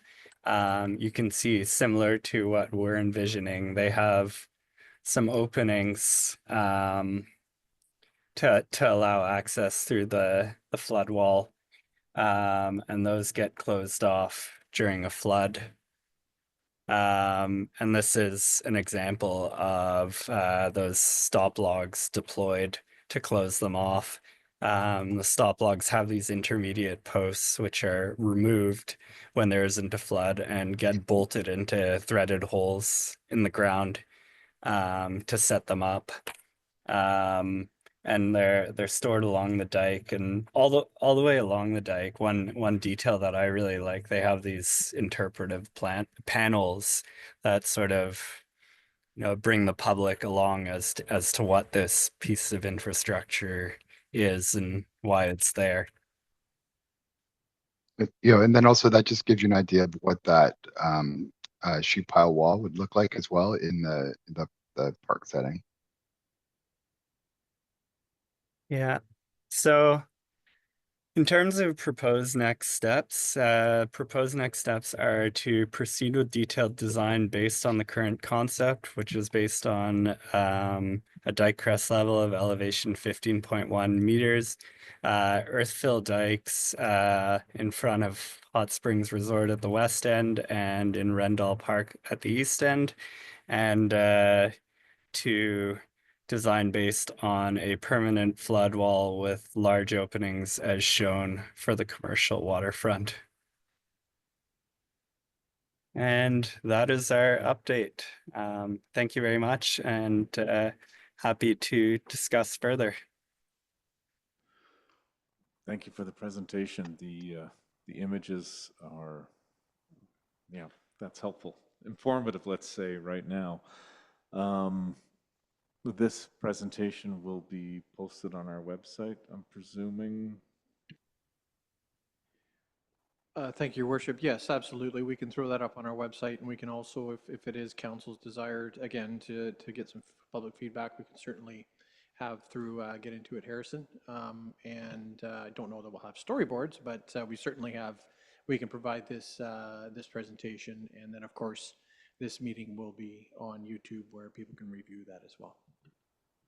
My initial thoughts are, if we're going to have an open house of some kind to talk about dreams for the municipal lands, maybe half the hall here is for that and half is somehow presenting what these ideas are for the dike at the same time and get some reaction from the village on that. Councillor Swinbanks. Thank you, Mr. Mayor. Thank you for the presentation. I'm wondering, a lot of people are commenting that with global warming, we're losing our glaciers. The Fraser Rivers being lowered seems to be every year, although we have seasonal freshets, which don't seem to be as extreme as before. So can you model for us decades ahead to find out if this is really needed? I have a concern that we're doing all this work because we have all this money. It's our money. And is it really needed? Because in the end, the lake is going to come up at certain times in the future, but the real risk will come simultaneously from the south, from Agassiz. So I haven't seen all the hydrology evidence about this stuff, but is there truly a need for this? We could have the best wall installed for $11 million and our south end of our village still gets flooded because the Agassiz dikes fail. So I have several questions, but perhaps you can comment on that first. Thank you, Councillor Swinbanks. I think could you pull back up the slide that had the risk of flooding projections for the 100 and I think it was 500 year? And Councillor Swinbanks is raising the point of the flooding from the other side. And I think that's a Miami River flooding. That's a different scenario. I'm wondering, Fraser, from that. No, Councillor Swinbanks was concerned about flooding from the Miami River coming from Agassiz that way. Is that correct? Yes, thank you. From Agassiz area, yes, from the Fraser, from Agassiz. If their dikes fail, what's the point of us having the best dike in the world if we're just going to get flooded from the south? Historically, this is what happens, and I understand. I think the atmospheric rivers in 2021 raised the river, but our pump station was able to, there was no issues with that. Am I correct in that recollection, CAO? Thank you, Your Worship. Yes, there was some minor flooding close to the, I guess we'll call the north end, close to Cedar, but those properties are well below our flood construction level. But yes, the pump and the floodgates were open during that time. Thank you. So flooding from the Miami River from the direction of Agassiz, I think our pumps today are adequate to ensure the village doesn't flood from the south. Sorry, I'll ask it again. I was hoping to hear from the experts. Yeah.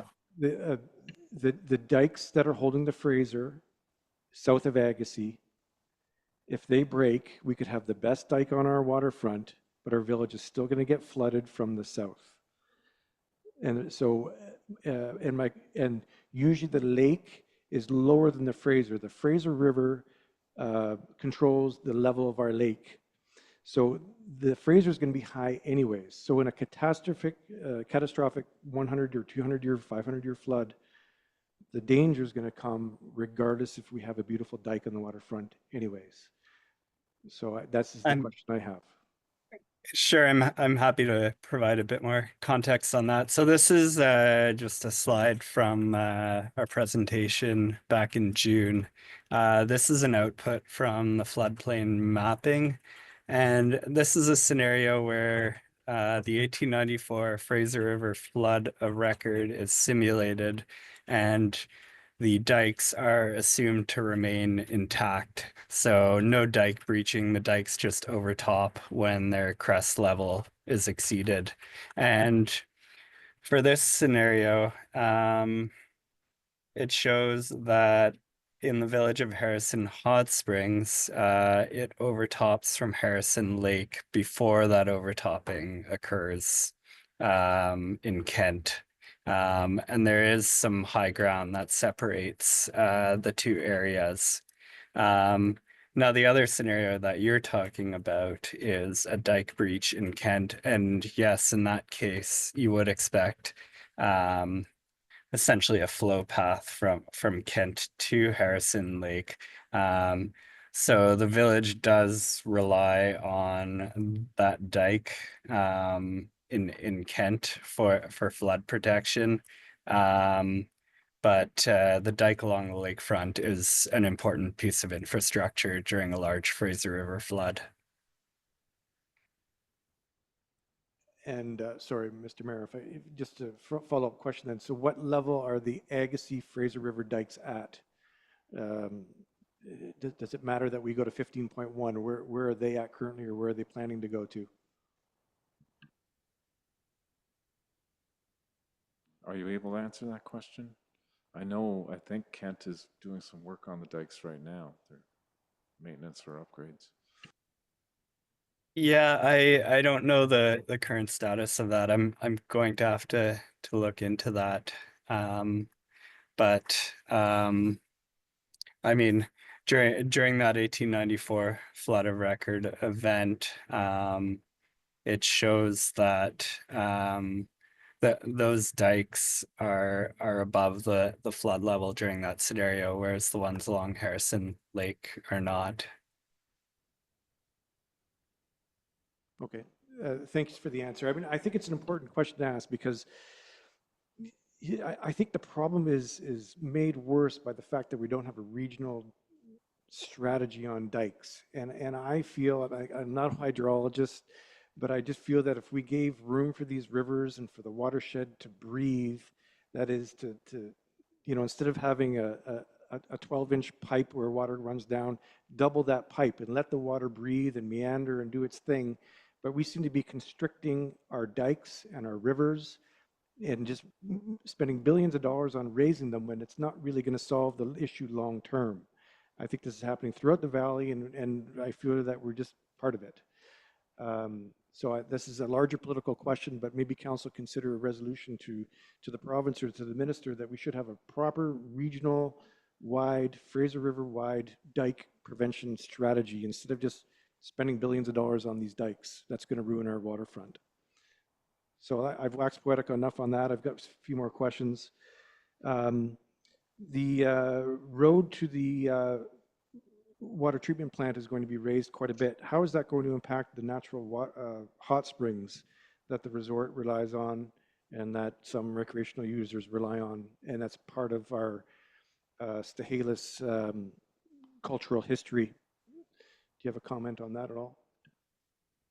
Yeah, so we did do a walkthrough with Stehelas First Nation earlier in the project, and they did identify that consideration to us to avoid encroaching on the natural hot springs. So that is an objective that we intend to keep in mind with the design. And what that likely means is adding footprint on the lake side rather than on the natural hot springs side at that location.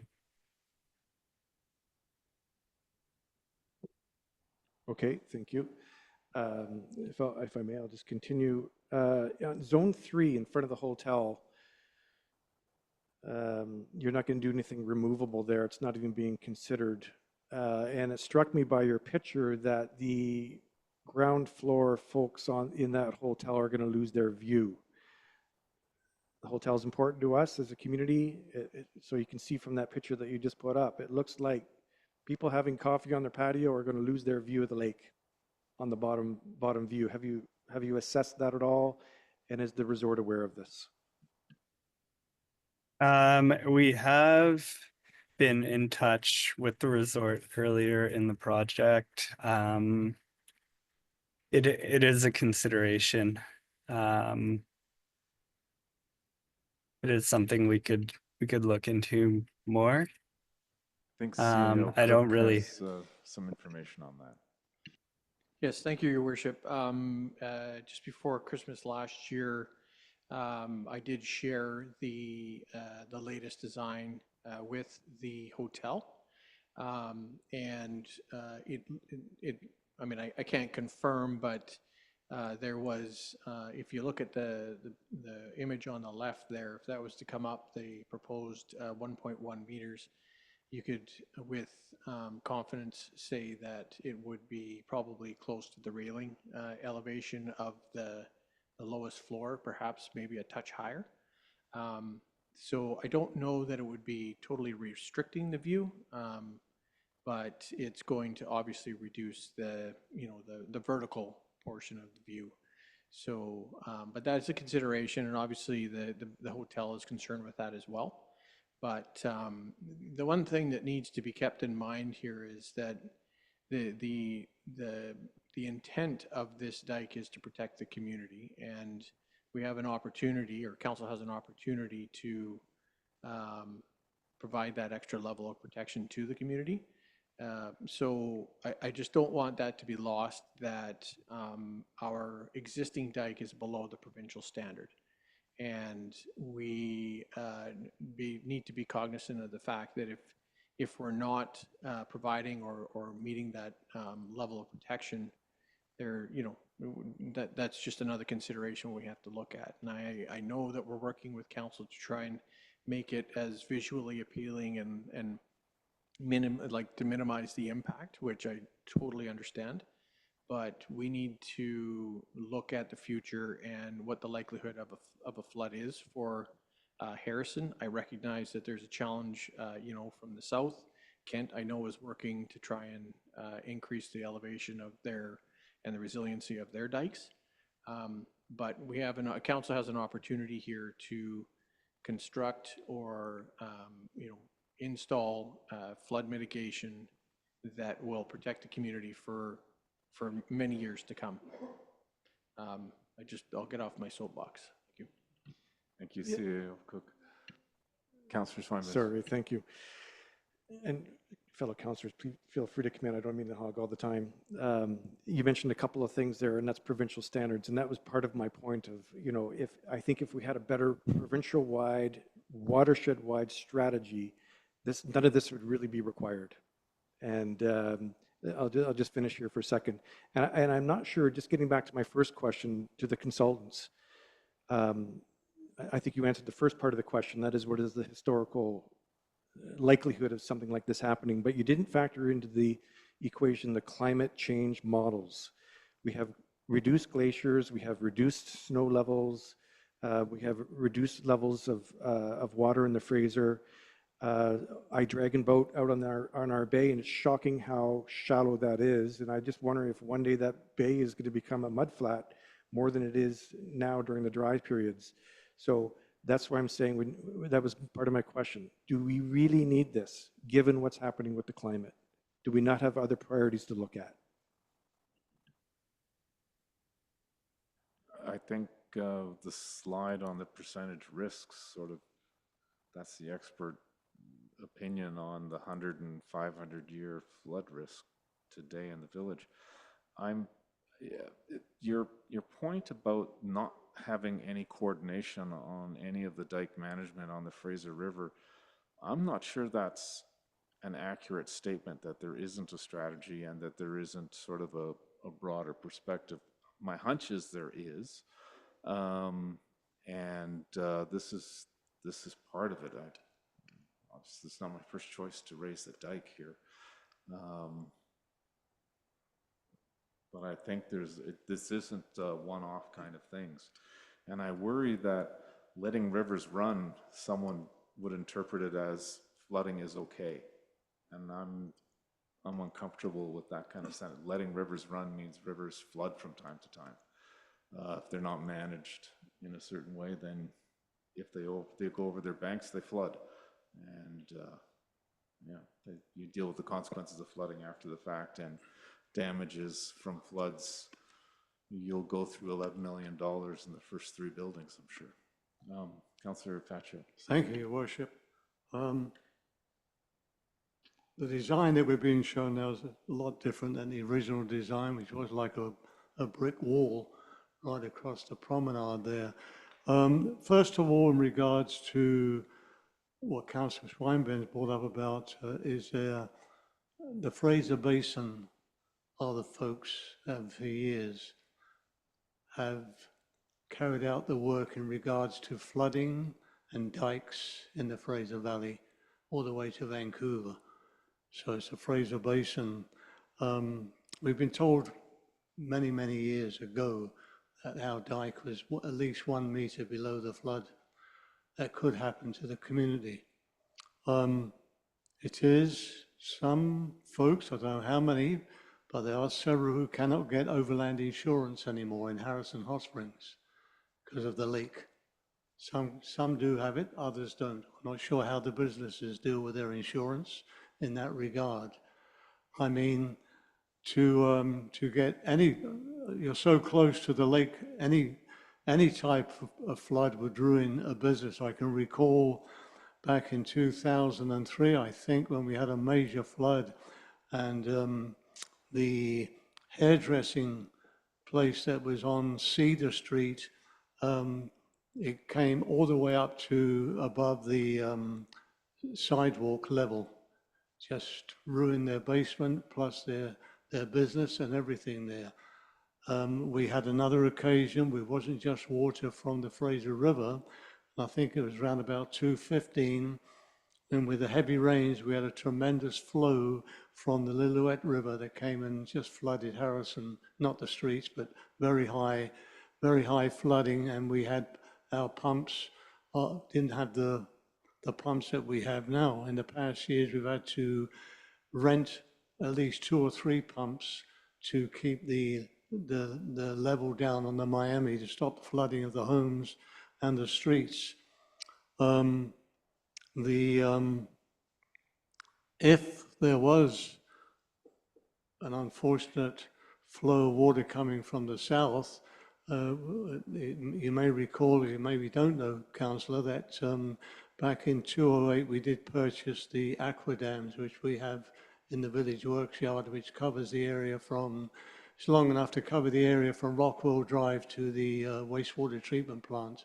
So that would take care of McPherson all the way down to the mountain if there was an overflow coming from the south, like apparently happened in 1894. My concern is on the, it showed a picture there of a parent pushing a child at the street level with the cars. Now, it didn't, is that part of the design? Because to me, there's no, there, that one, yes. Now, is that a proper sidewalk with a curb? Because a car pulling in there, I mean, that's pretty, or backing in, they should be backing in, it's pretty dangerous to me. So I'm not sure if that's a raised sidewalk. That would be a safety issue, but also block 1 from St. Alice to Hot Springs Road, where the plaza is, that is all commercial. That's all commercial. So would that be part of the open area? And then in block 2, you have from the Grand Hotel to the pool on Hot Springs Road. Would that be another part of the block that would be open? And then of course, block 3, where the famous chocolate store and Muddy Waters is.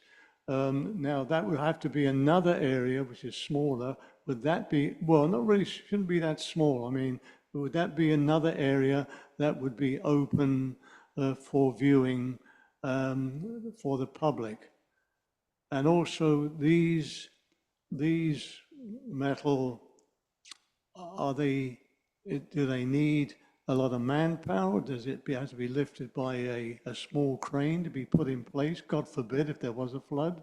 And how long do they take? A lot of questions, but if you do have some answers, I would appreciate it. Thank you. Thank you, Councillor Fascio. A whole series of questions. There are folks online able to give some clarity on the sidewalk and exactly where the view portals are in the retaining wall? Yeah, I can speak to that. So the sidewalk, we are intending that it would be a sidewalk uh, in front of that retaining wall.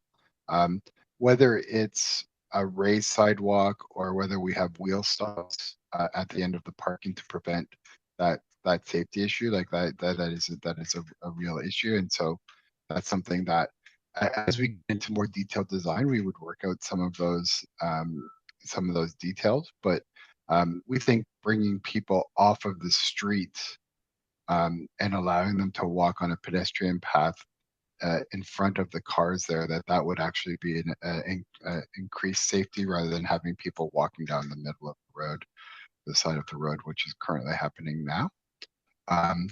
And then as far as the view slots, where they're being proposed, we have like a preliminary plan that we have developed, which I believe is a later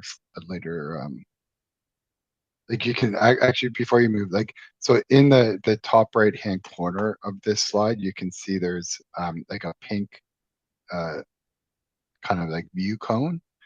So that's showing where the location of this is taken. So it's kind of like right in the middle of the lagoon area there. So more to the eastern section of the commercial area. If we go to the next one. Yeah, so these two slides here are showing where we're looking for some opportunities to have some of these gaps. So I'm not sure how easy this is to see from the screen that you're looking at, but there's kind of like where you see the gaps in the black lines. Those are the areas where we would have gaps in through the walls. Where it's currently proposed right now. These are adjustable. I think like the thing is the more gaps you have, the more expensive this wall becomes too. And so there's going to have to be a bit of a kind of push and pull to make sure that it's achievable within the budget as well.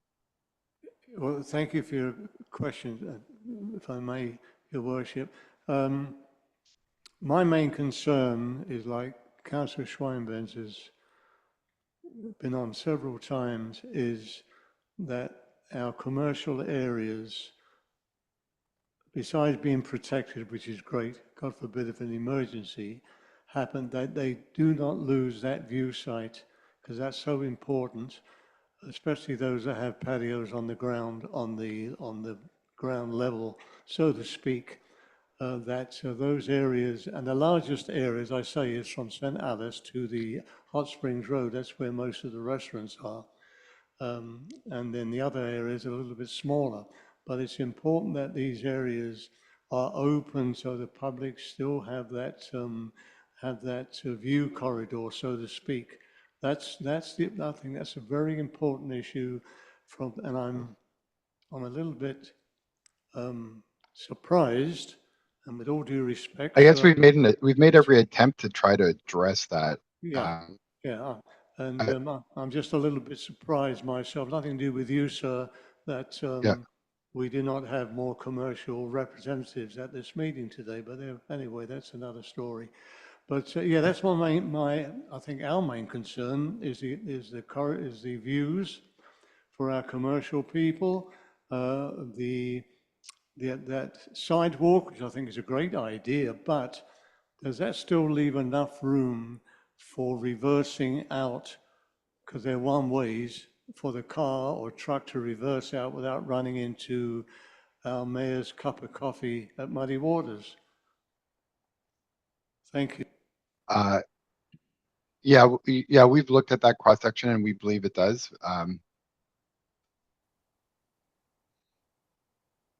All right, Councillor Jackson, I think I saw you first. Oh, thank you. Thank you, Worship. In all due respect, what's happening right now is the lack of insurance. Already insurance are making notification that if you don't have some sort of protection or you're within a certain part of a floodplain, they're not going to insure you. Now, Harrison is all floodplain. And if we don't do something to mitigate the risk, which other people see is there, we may not, but they do, people along the waterfront or even where we live may not be able to get insurance. So, I mean, I think you have to look at this from the point of view is what's the best in the long term. You can't, if you go to Holland and it's all dikes and I'm at the ground level, I can't see the ocean. I got to go up the dike. And it doesn't deter anybody from going there. I don't think that it's going to deter anyone from coming here. So we have to look at a plan that's practical, that we can afford, and is in place for the future, because times have changed. Thank you, Your Worship. Thank you, Councillor Jackson. Councillor Vital, did you have a comment? Thank you, Mayor Talon. I do want to confirm with you and with Councillor Scheinbentz that BC does have a flood strategy. It's available on the provincial website. And also, I have in the past participated in both the upper and lower floodplain forums. My question to the presenters is, I noticed that you did data based on, I believe it was 1878 flood, but I know that there was also a flood in the valley. I believe it was in around 1948. And I'm just wondering if any of that data entered into your calculations. Thank you. I can answer that. I have a slide from the last meeting that might be helpful. So this shows data over the period of record for Harrison Lake. We have lake levels going back to the 30. The blue dots are lake levels that coincide with the Fraser River freshet, and then the brown dots are peak winter lake levels. So and then we have the 1894 flood level, which we don't have data from, but that is based on a hydraulic model simulation. So looking at that 1948 level, it is, I believe, around 13.4. The 1894 simulated flood level is around 14.1. So that would have been a larger flood than the 1948 flood. But that 1948 flood was a very large flood. And we actually do have some historical photos from that flood that show the waterfront inundated during that event.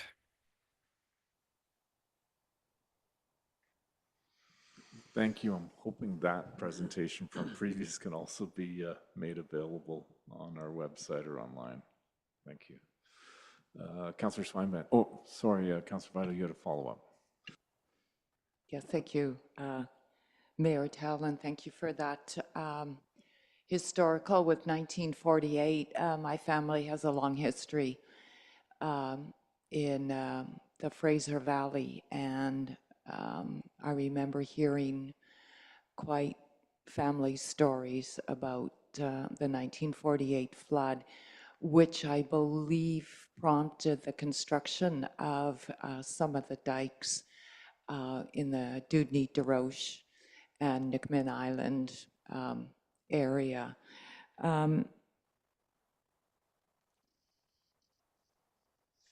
Just one further comment on the upper and lower floodplain forum that I have attended in the past. One of their emphasis and strong emphasis is that it's imperative that we look at a regional approach to flood management and flood preparation. And one of the strong arguments is that why are individual communities, municipalities, and cities competing for dike building funding? So that is ongoing. I believe I did give a small report or a Bridge report a couple of council meetings ago. So thank you, Mayor Tallon. Thank you, Councillor Vital. Councillor Swinehans. Thank you. Yeah, all the comments about the diking, the regional diking strategy, I appreciate all of that. I just feel that it's based on money and technology being thrown at the problem instead of nature. And when I say let rivers run, what I mean is extend the dikes out, widen the system so that it can breathe. That's what I'm meaning. And you can do that by opening up lower value land, i.e. agricultural land that every 50 years may flood. And they do this in Holland as well. It's part of the program. It's part of them as a society that they do. They give up some lower value lands every other generation or so that they can build a society around these dikes with protection. So it's not all about raising these dikes and throwing money at the thing, but that's beyond this room, I suppose. But I'm gonna ask this question a third time, and I'm hoping to get an answer from outside of this room, and that is, have we looked at future models with global warming? Is this really required? So I'll just wait for an answer there. If there isn't an answer, that's fine. We'll just have to make our own decisions. I can provide some context on that. So the current provincial design flood profile along the Fraser River is based on that 1894 flood of record, which has an average return period greater than the 500-year. So that is sort of the standard that is the standard that's been adopted along the lower Fraser River system, and Harrison Lake can be considered part of that based on the lake levels coinciding with the Fraser freshet. In terms of how that same event might occur in the future, there have been various projections of that, considering things like snowpack in the upper watershed, changes from snow to rain. It's a very large river. It's quite complex to predict with any certainty what's going to happen in the future. The latest projection projects that by end of century, Fraser River flows will increase by about 10%. So that is the estimate that we are currently working with. Okay, thank you. Mr. Mayor, if I may, I've got one more thing. So I forget which diagram it was. You showed the really great visual of in front of the cafe. You used to own a business right beside it as well at the chocolate store. After your presentation, you provided, I think, yeah, that's it. Thank you very much. That's exactly where I work. And frankly, I was disappointed to see any walls there. I thought we were talking about removable flood strategies here. Instead, you've got quite the opposite of what I thought I'd see from this presentation today. You've got 25-meter gaps in long walls up to 119 meters, I think it was. I thought we'd see the opposite, quite frankly. I can see I would have envisioned some structures that are permanent and solid, and where we could fit in some either tiger dams or concrete blocks or the logs or some of the other 5 or 6 different solutions that you had. That's what I'd like to see. I don't support what I'm seeing here on the video. This will really hurt the businesses in the waterfront.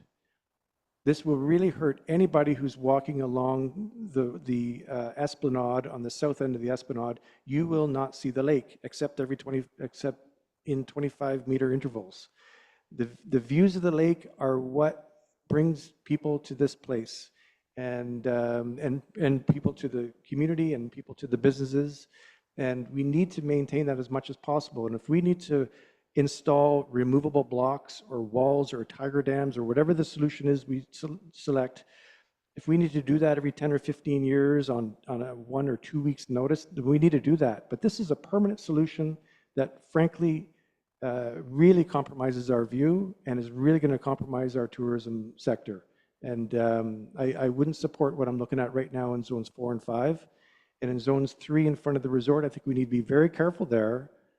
From a liability point of view, if we raise that dike too much, we're going to hurt the views of their first floor, as I've mentioned before. So I think we need to relook at that. I like the solutions that Calgary's used. We need to go removable as much as possible in zones 3, 4, and 5.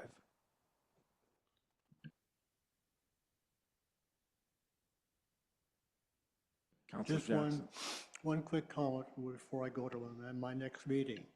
People in the Fijian Islands and the Seychelles right now have having to abandon their homes and move inland because the oceans are rising. Huge, huge icebergs all over the world are being breaking off in the Antarctic. So eventually what's going to happen is going to happen to North America too. It'll be the Fraser River that'll go up. So we got to be careful that we're not just thinking about today. That's fine, but however, we really have to look to the future.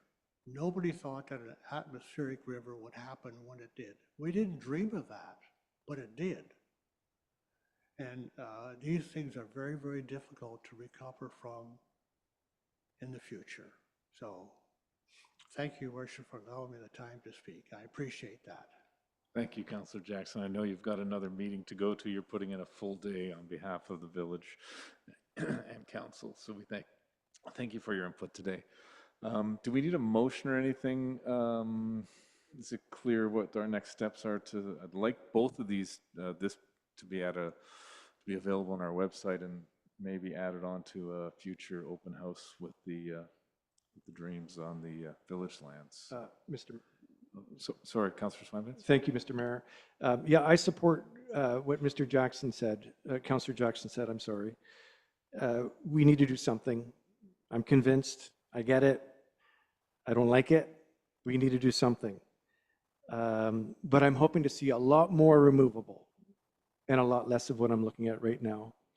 I think I'd like the consultants to come back to us, if you could please, with an option that is just much more with emphasis on the removable options, because this is our life and blood. The view of it, I've met people from all over the world who cannot believe the kind of view that we have from our sidewalks and from our waterfront. And for us to do anything that would compromise that, unless as needed with removable structures, then that's the only thing that I would support. I don't like what I'm looking at right now. So if you could please come back with an option that emphasizes removable, I think that's something that I could support. Thank you.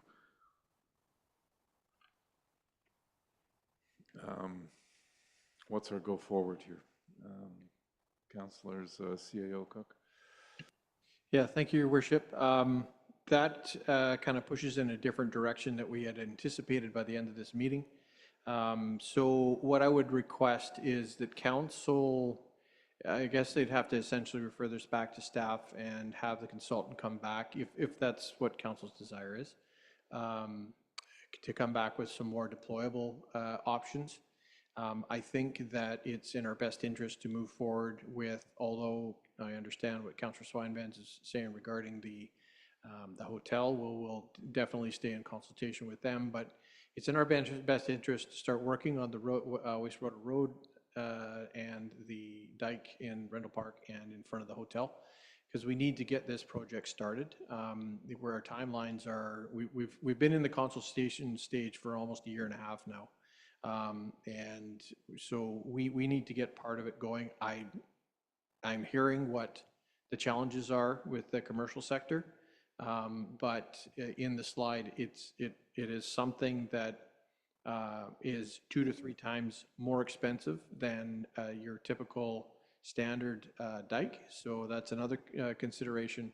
And one other thing that I do want to point out to council is the fact that we've been granted $11 million from the provincial and federal government for this project. So they're looking at this as a must. It's not something that that it's a nice to have, because it's, you know, these types of applications are very very difficult and very difficult to actually achieve, because they're very expensive. And we have the provinces, obviously the provinces wish to, you know, increase the resiliency of our dike and protect our community. But that's just my last thought. But certainly, if it is council's desire to look at more deployable sections along the water, along the commercial sector, then we can certainly do that. Thank you.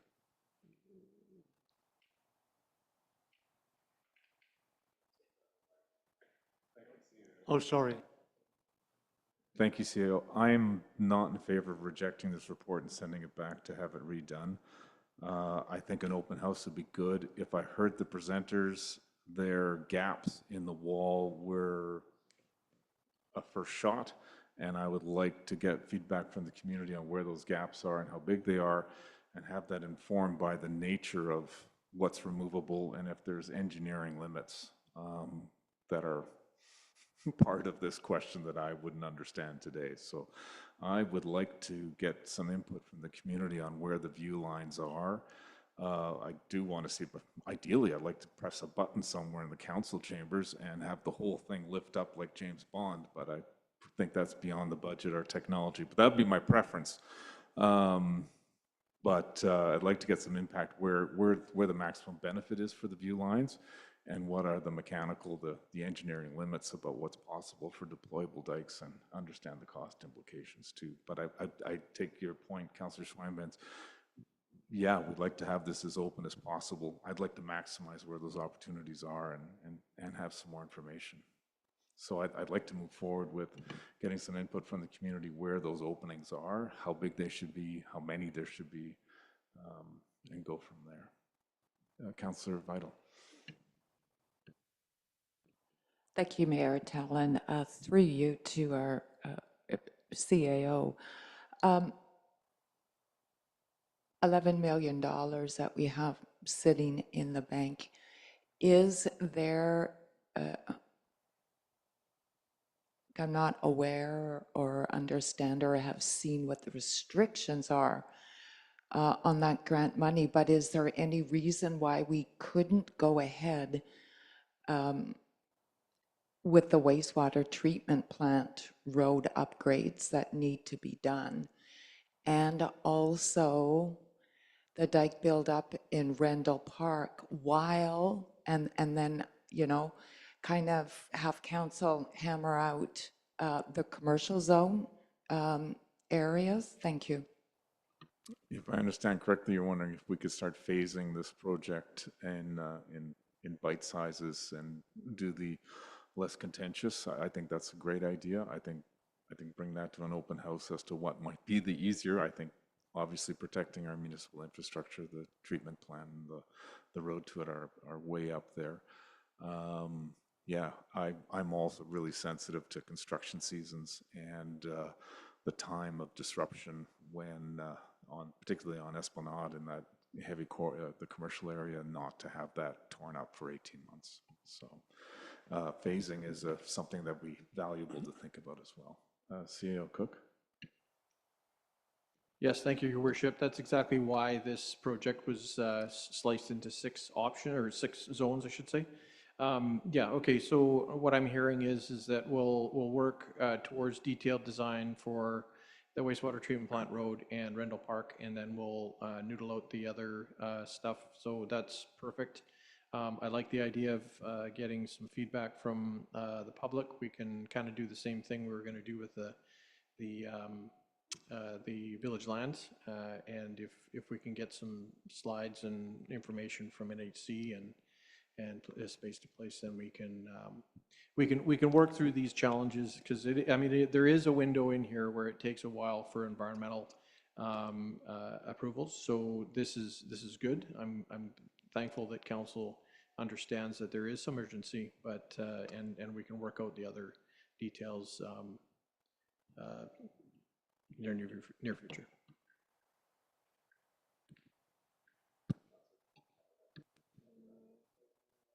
Oh, Councillor Pacho.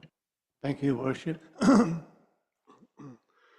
fully agree with the phasing in.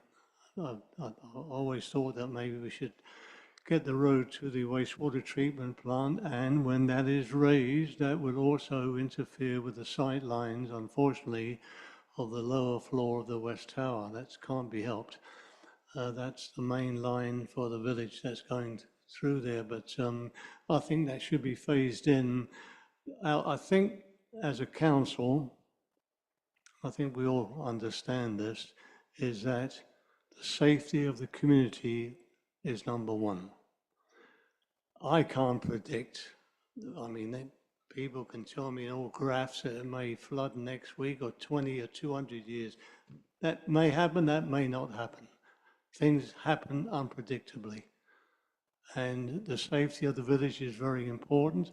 I think it's very important that when this goes on the website, that the commercial sector of this community gets together to at least pay some attention and make their comments as well, because, you know, they're the ones who are really pushing this wall situation, as they call it. And it's their concerns. I appreciate their concerns. We've already discussed it already about opening up the gaps bigger and that sort of thing. But I'm not sure, with a small group of people like we have, what would it cost to start putting all these in place? If we had 2 or 3 days to do this, we obviously would have to spend more money in bringing contractors with cranes and everything else to put it in place, because with 5 or 6 people, we ain't going to do it. So it's a bit different to the aquadams where you just fill them up with water. This is a different thing entirely, putting them into slots. So I think that should be answered. But I think the most important thing is, let's get it on the website. Let's get the folks have a look at it. And also, I'm not sure that with these grants, there's normally a timeline when you have to start construction and when you have to finally put the final papers in to get the full amount of your grant. So I think that's probably in place. And as one resident said to me a year ago, well, I think he said in a public meeting, let's forget about the grant, let's give it back to them. We don't give back grants, otherwise you'll never get another one again. So it's important that we do the proper steps, as you suggested, with the open house, and if the staff come back to tell her, get the phases going first. I think the wastewater is number one in Rendell, and then we'll work to do the sight lines one a little bit better with these people here. As Mr. Jackson said, it's people cannot get flood insurance, and it's and commercial pay a lot of money for their commercial properties or renting them, plus all the equipment they have there. So I know they don't want to have a wall in front of them, and nor do I, but it has to be something that's hopefully wide enough that their views are there, and then the public, well, they just have to walk on the upper level instead of the lower level to have a look at the lake. That's all. That's the reality, I'm afraid, at the moment. If we keep going back to the drawing board, we'll still be discussing this before the next election, and maybe the grant would have been lost by then. So it's important to move forward with what you suggested, and if that's a recommendation from yourself, I'll say we don't need a second, do we? Committee of the whole? No.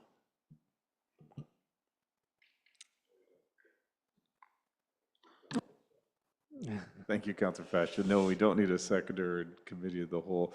Behind you, everyone was nodding about time limits on grants, that they will go stale if we don't take action to put the wheels in motion. Do we need a motion right now to sort of say we'll advance, obviously seek public input on the commercial side and view lines and view corridors soonest, and we'll look to staff to provide a recommendation on phasing with priorities being the wastewater treatment plant, the access road in Rendell Park, and bring that to council in the future? Is that a reasonable motion? Is that sort of what I'm hearing in the room? Did Councillor Swinban's discussion on that? Yeah, thank you. A few minutes ago, CAO mentioned something that I was satisfied with, and I think it's being unraveled a little bit. I think you had mentioned that we were going to go back to the drawing board and take a look at sightlines, but also ask for options with regards to deployable. So I want to make sure that when we go to the public, they can see and comment on deployable options. The placement of 25-meter sight lines, in my view, is not enough. I think we need to really increase the length of those sight lines and have more deployable. I think you had agreed on that a few minutes ago, and I think we're back raveling. So I just want to clarify that's what we're agreeing to.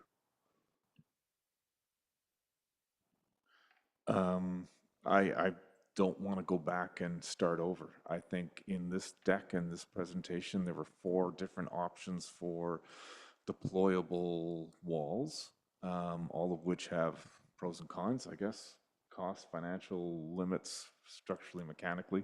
None of that's in this presentation. And I'd like to get input from the public where those view lines need to be and where we can maximize that. Obviously, everyone wants to minimize the walls, but I don't think anyone in the room here can give us the structural engineering as to what's going to work and what's needed to actually have it stand up in the case that there is a flood. Do you want to call the question on there's a motion to do whatever that motion was that I said. I think it's clear. Is that all in favor of that motion to go to public hearing? I'm not clear. I'm not so sure I'm clear on it. This is why I've asked for clarification on this. I want to I think you had mentioned 10 minutes ago, maybe we can review with Amanda's notes, that part of going back to the public will be to not only look at those sight lines and perhaps improving those sight lines and expanding those sight lines, but also looking at our deployable options. I'm not asking to redo the report. I'm asking just include more deployable options. So you had said what satisfied me before. I just want to make sure we're not unraveling what you had said. So there's 4 deployable options in this presentation, different styles of doing that. And I'd like to hear from the public. That was the motion, as to maximize the amount of view spaces and minimize the amount of wall, and hear where the best benefit is, where the view things, where the biggest bang for the buck is. And I'm hoping we get that feedback from the commercial side and from residents as to where that is. I think that's what we were saying, but just in different words. But I don't want to take the takeaway from me is not that we're rejecting this report and sending it back to start over or redo elements. I think we're trying to take steps to advance it.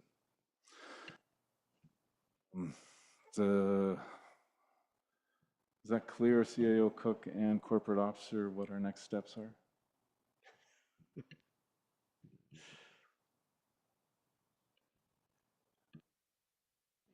Thank you, Your Worship. So what we're getting from the discussion is that Council wants staff to seek public input with respect to the view corridors, look at options for expanding and or moving the view corridors, as well as looking at additional deployable options in a public forum, whether it be on our website or at the office with this. But we'll use the report that we have with the information that's available for the public to make their determination, and we can make ourselves available if there are any questions. The one thing that I will say is that and Daniel may be able to speak to this more, or it could require a structural engineer, But the size of the view corridors may or may not be restricted by engineering, like Mayor Tallon was saying before, so that could be a factor. Another consideration is, with the 4 options that were provided, is the storage of those said options. The walls, the aluminum or metal version that they've used in Calgary is stored in boxes that are along the existing walls. So it's manpower and, you know, putting the vertical slats and horizontal slats in. And the challenge with that is if we have, you know, we've got 1.8 kilometers of dike, and if we have 1 kilometer of deployable options, then that's unachievable for the staff that we have. We have, you know, with all hands on deck, we have 10 staff members. So it needs to be something that's reasonable from a deployable option. And yes, there may be some time that we might have to respond in the event of a freshet or a flood. But in my experience here with the event that we had in 2021, that lake came up in a day and a half. And we're not talking just a foot or two. It came up, you know, well over a meter. And it's that type of thought that if we're in the middle of a freshet and we see an atmospheric river come in like we did, heaven forbid, then we could be in some real trouble, right? You know, we see the freshet at times can hit the 12-meter mark, and if we see a couple of meters of a atmospheric river, we would be in a significantly different spot, right? So, but yes, I'm hearing what Councillor Swinburne is, but I do agree with Mayor Tallon is that we're just saying the same thing, but speaking a different language. Councillor Faccio. Your Worship, with due respect, Councillor Swinburne, you made the motion, it was voted on, and I think it's done. We're just making sure we clarified so staff has the right directions. That concludes, I think, agenda item C of our Committee of the Whole meeting. Can I have a recommendation or a motion that that Committee of the Whole rise and report to Council, and I guess part of the same motion that Council adopt the report of the Committee of the Whole? Moved by Councillor Vital, seconded by Councillor Swinburne's discussion on that. All in favor, calling the vote, and that carries unanimously. And we are now back in our our special council meeting. Section 5 is questions from the public pertaining to agenda items. And I see someone at the podium. Please proceed. Thank you, Mr. Mayor. John Allen, 398 Hot Springs Road. It's been an interesting day. Unfortunately, those of us in the public audience here had some trouble following the discussion because the agenda package which you provided didn't include the slideshows from the 2 consultants on the dike and on the urban designer plan from Modus. And it would be useful for anybody who wants to try and understand Council's deliberations to have those copies of those particular presentations and the slideshows in color form that we can take home and study. And my question is, will the village provide copies of the slideshows of the 2 presentations to a member of the public on request, please, for them to take away and to read and study, not just stand at the village counter and get in the way of everybody for 2 hours? Will you undertake to make that available? I believe that they will be posted on our website. We talked about making them available in some sort of public open house in the nearest future. I look to administration if it's possible that there could be a number of hard copies available for members of the public that want them as well. Yes, thank you, Your Worship. I think it was mentioned before a couple times actually about it will be added as an addendum to our to this agenda, and it will be placed on our website. The video will be available. which will show the slides as well and the open discussion that council had while the slides were going. And then also in future, there will be an opportunity to request the reports and or plans at the counter as mentioned before. Thank you. Just for clarification, Mr. Mayor, I'd like to be sure that the excellent report from Mr. Schultz is included, because that is very important to us, and those slides contain the detail that wasn't in the package here today. So that's actually 3 reports I'm looking for in hard copy. Mr. Schultz's presentation in slide form, the MODIS presentation, and the overflow parking lot future community hall site presentation. Those are the 3 that I'm requesting. Yes, I think our practice is that if there's material provided during the meeting that isn't part of the package, it gets added to.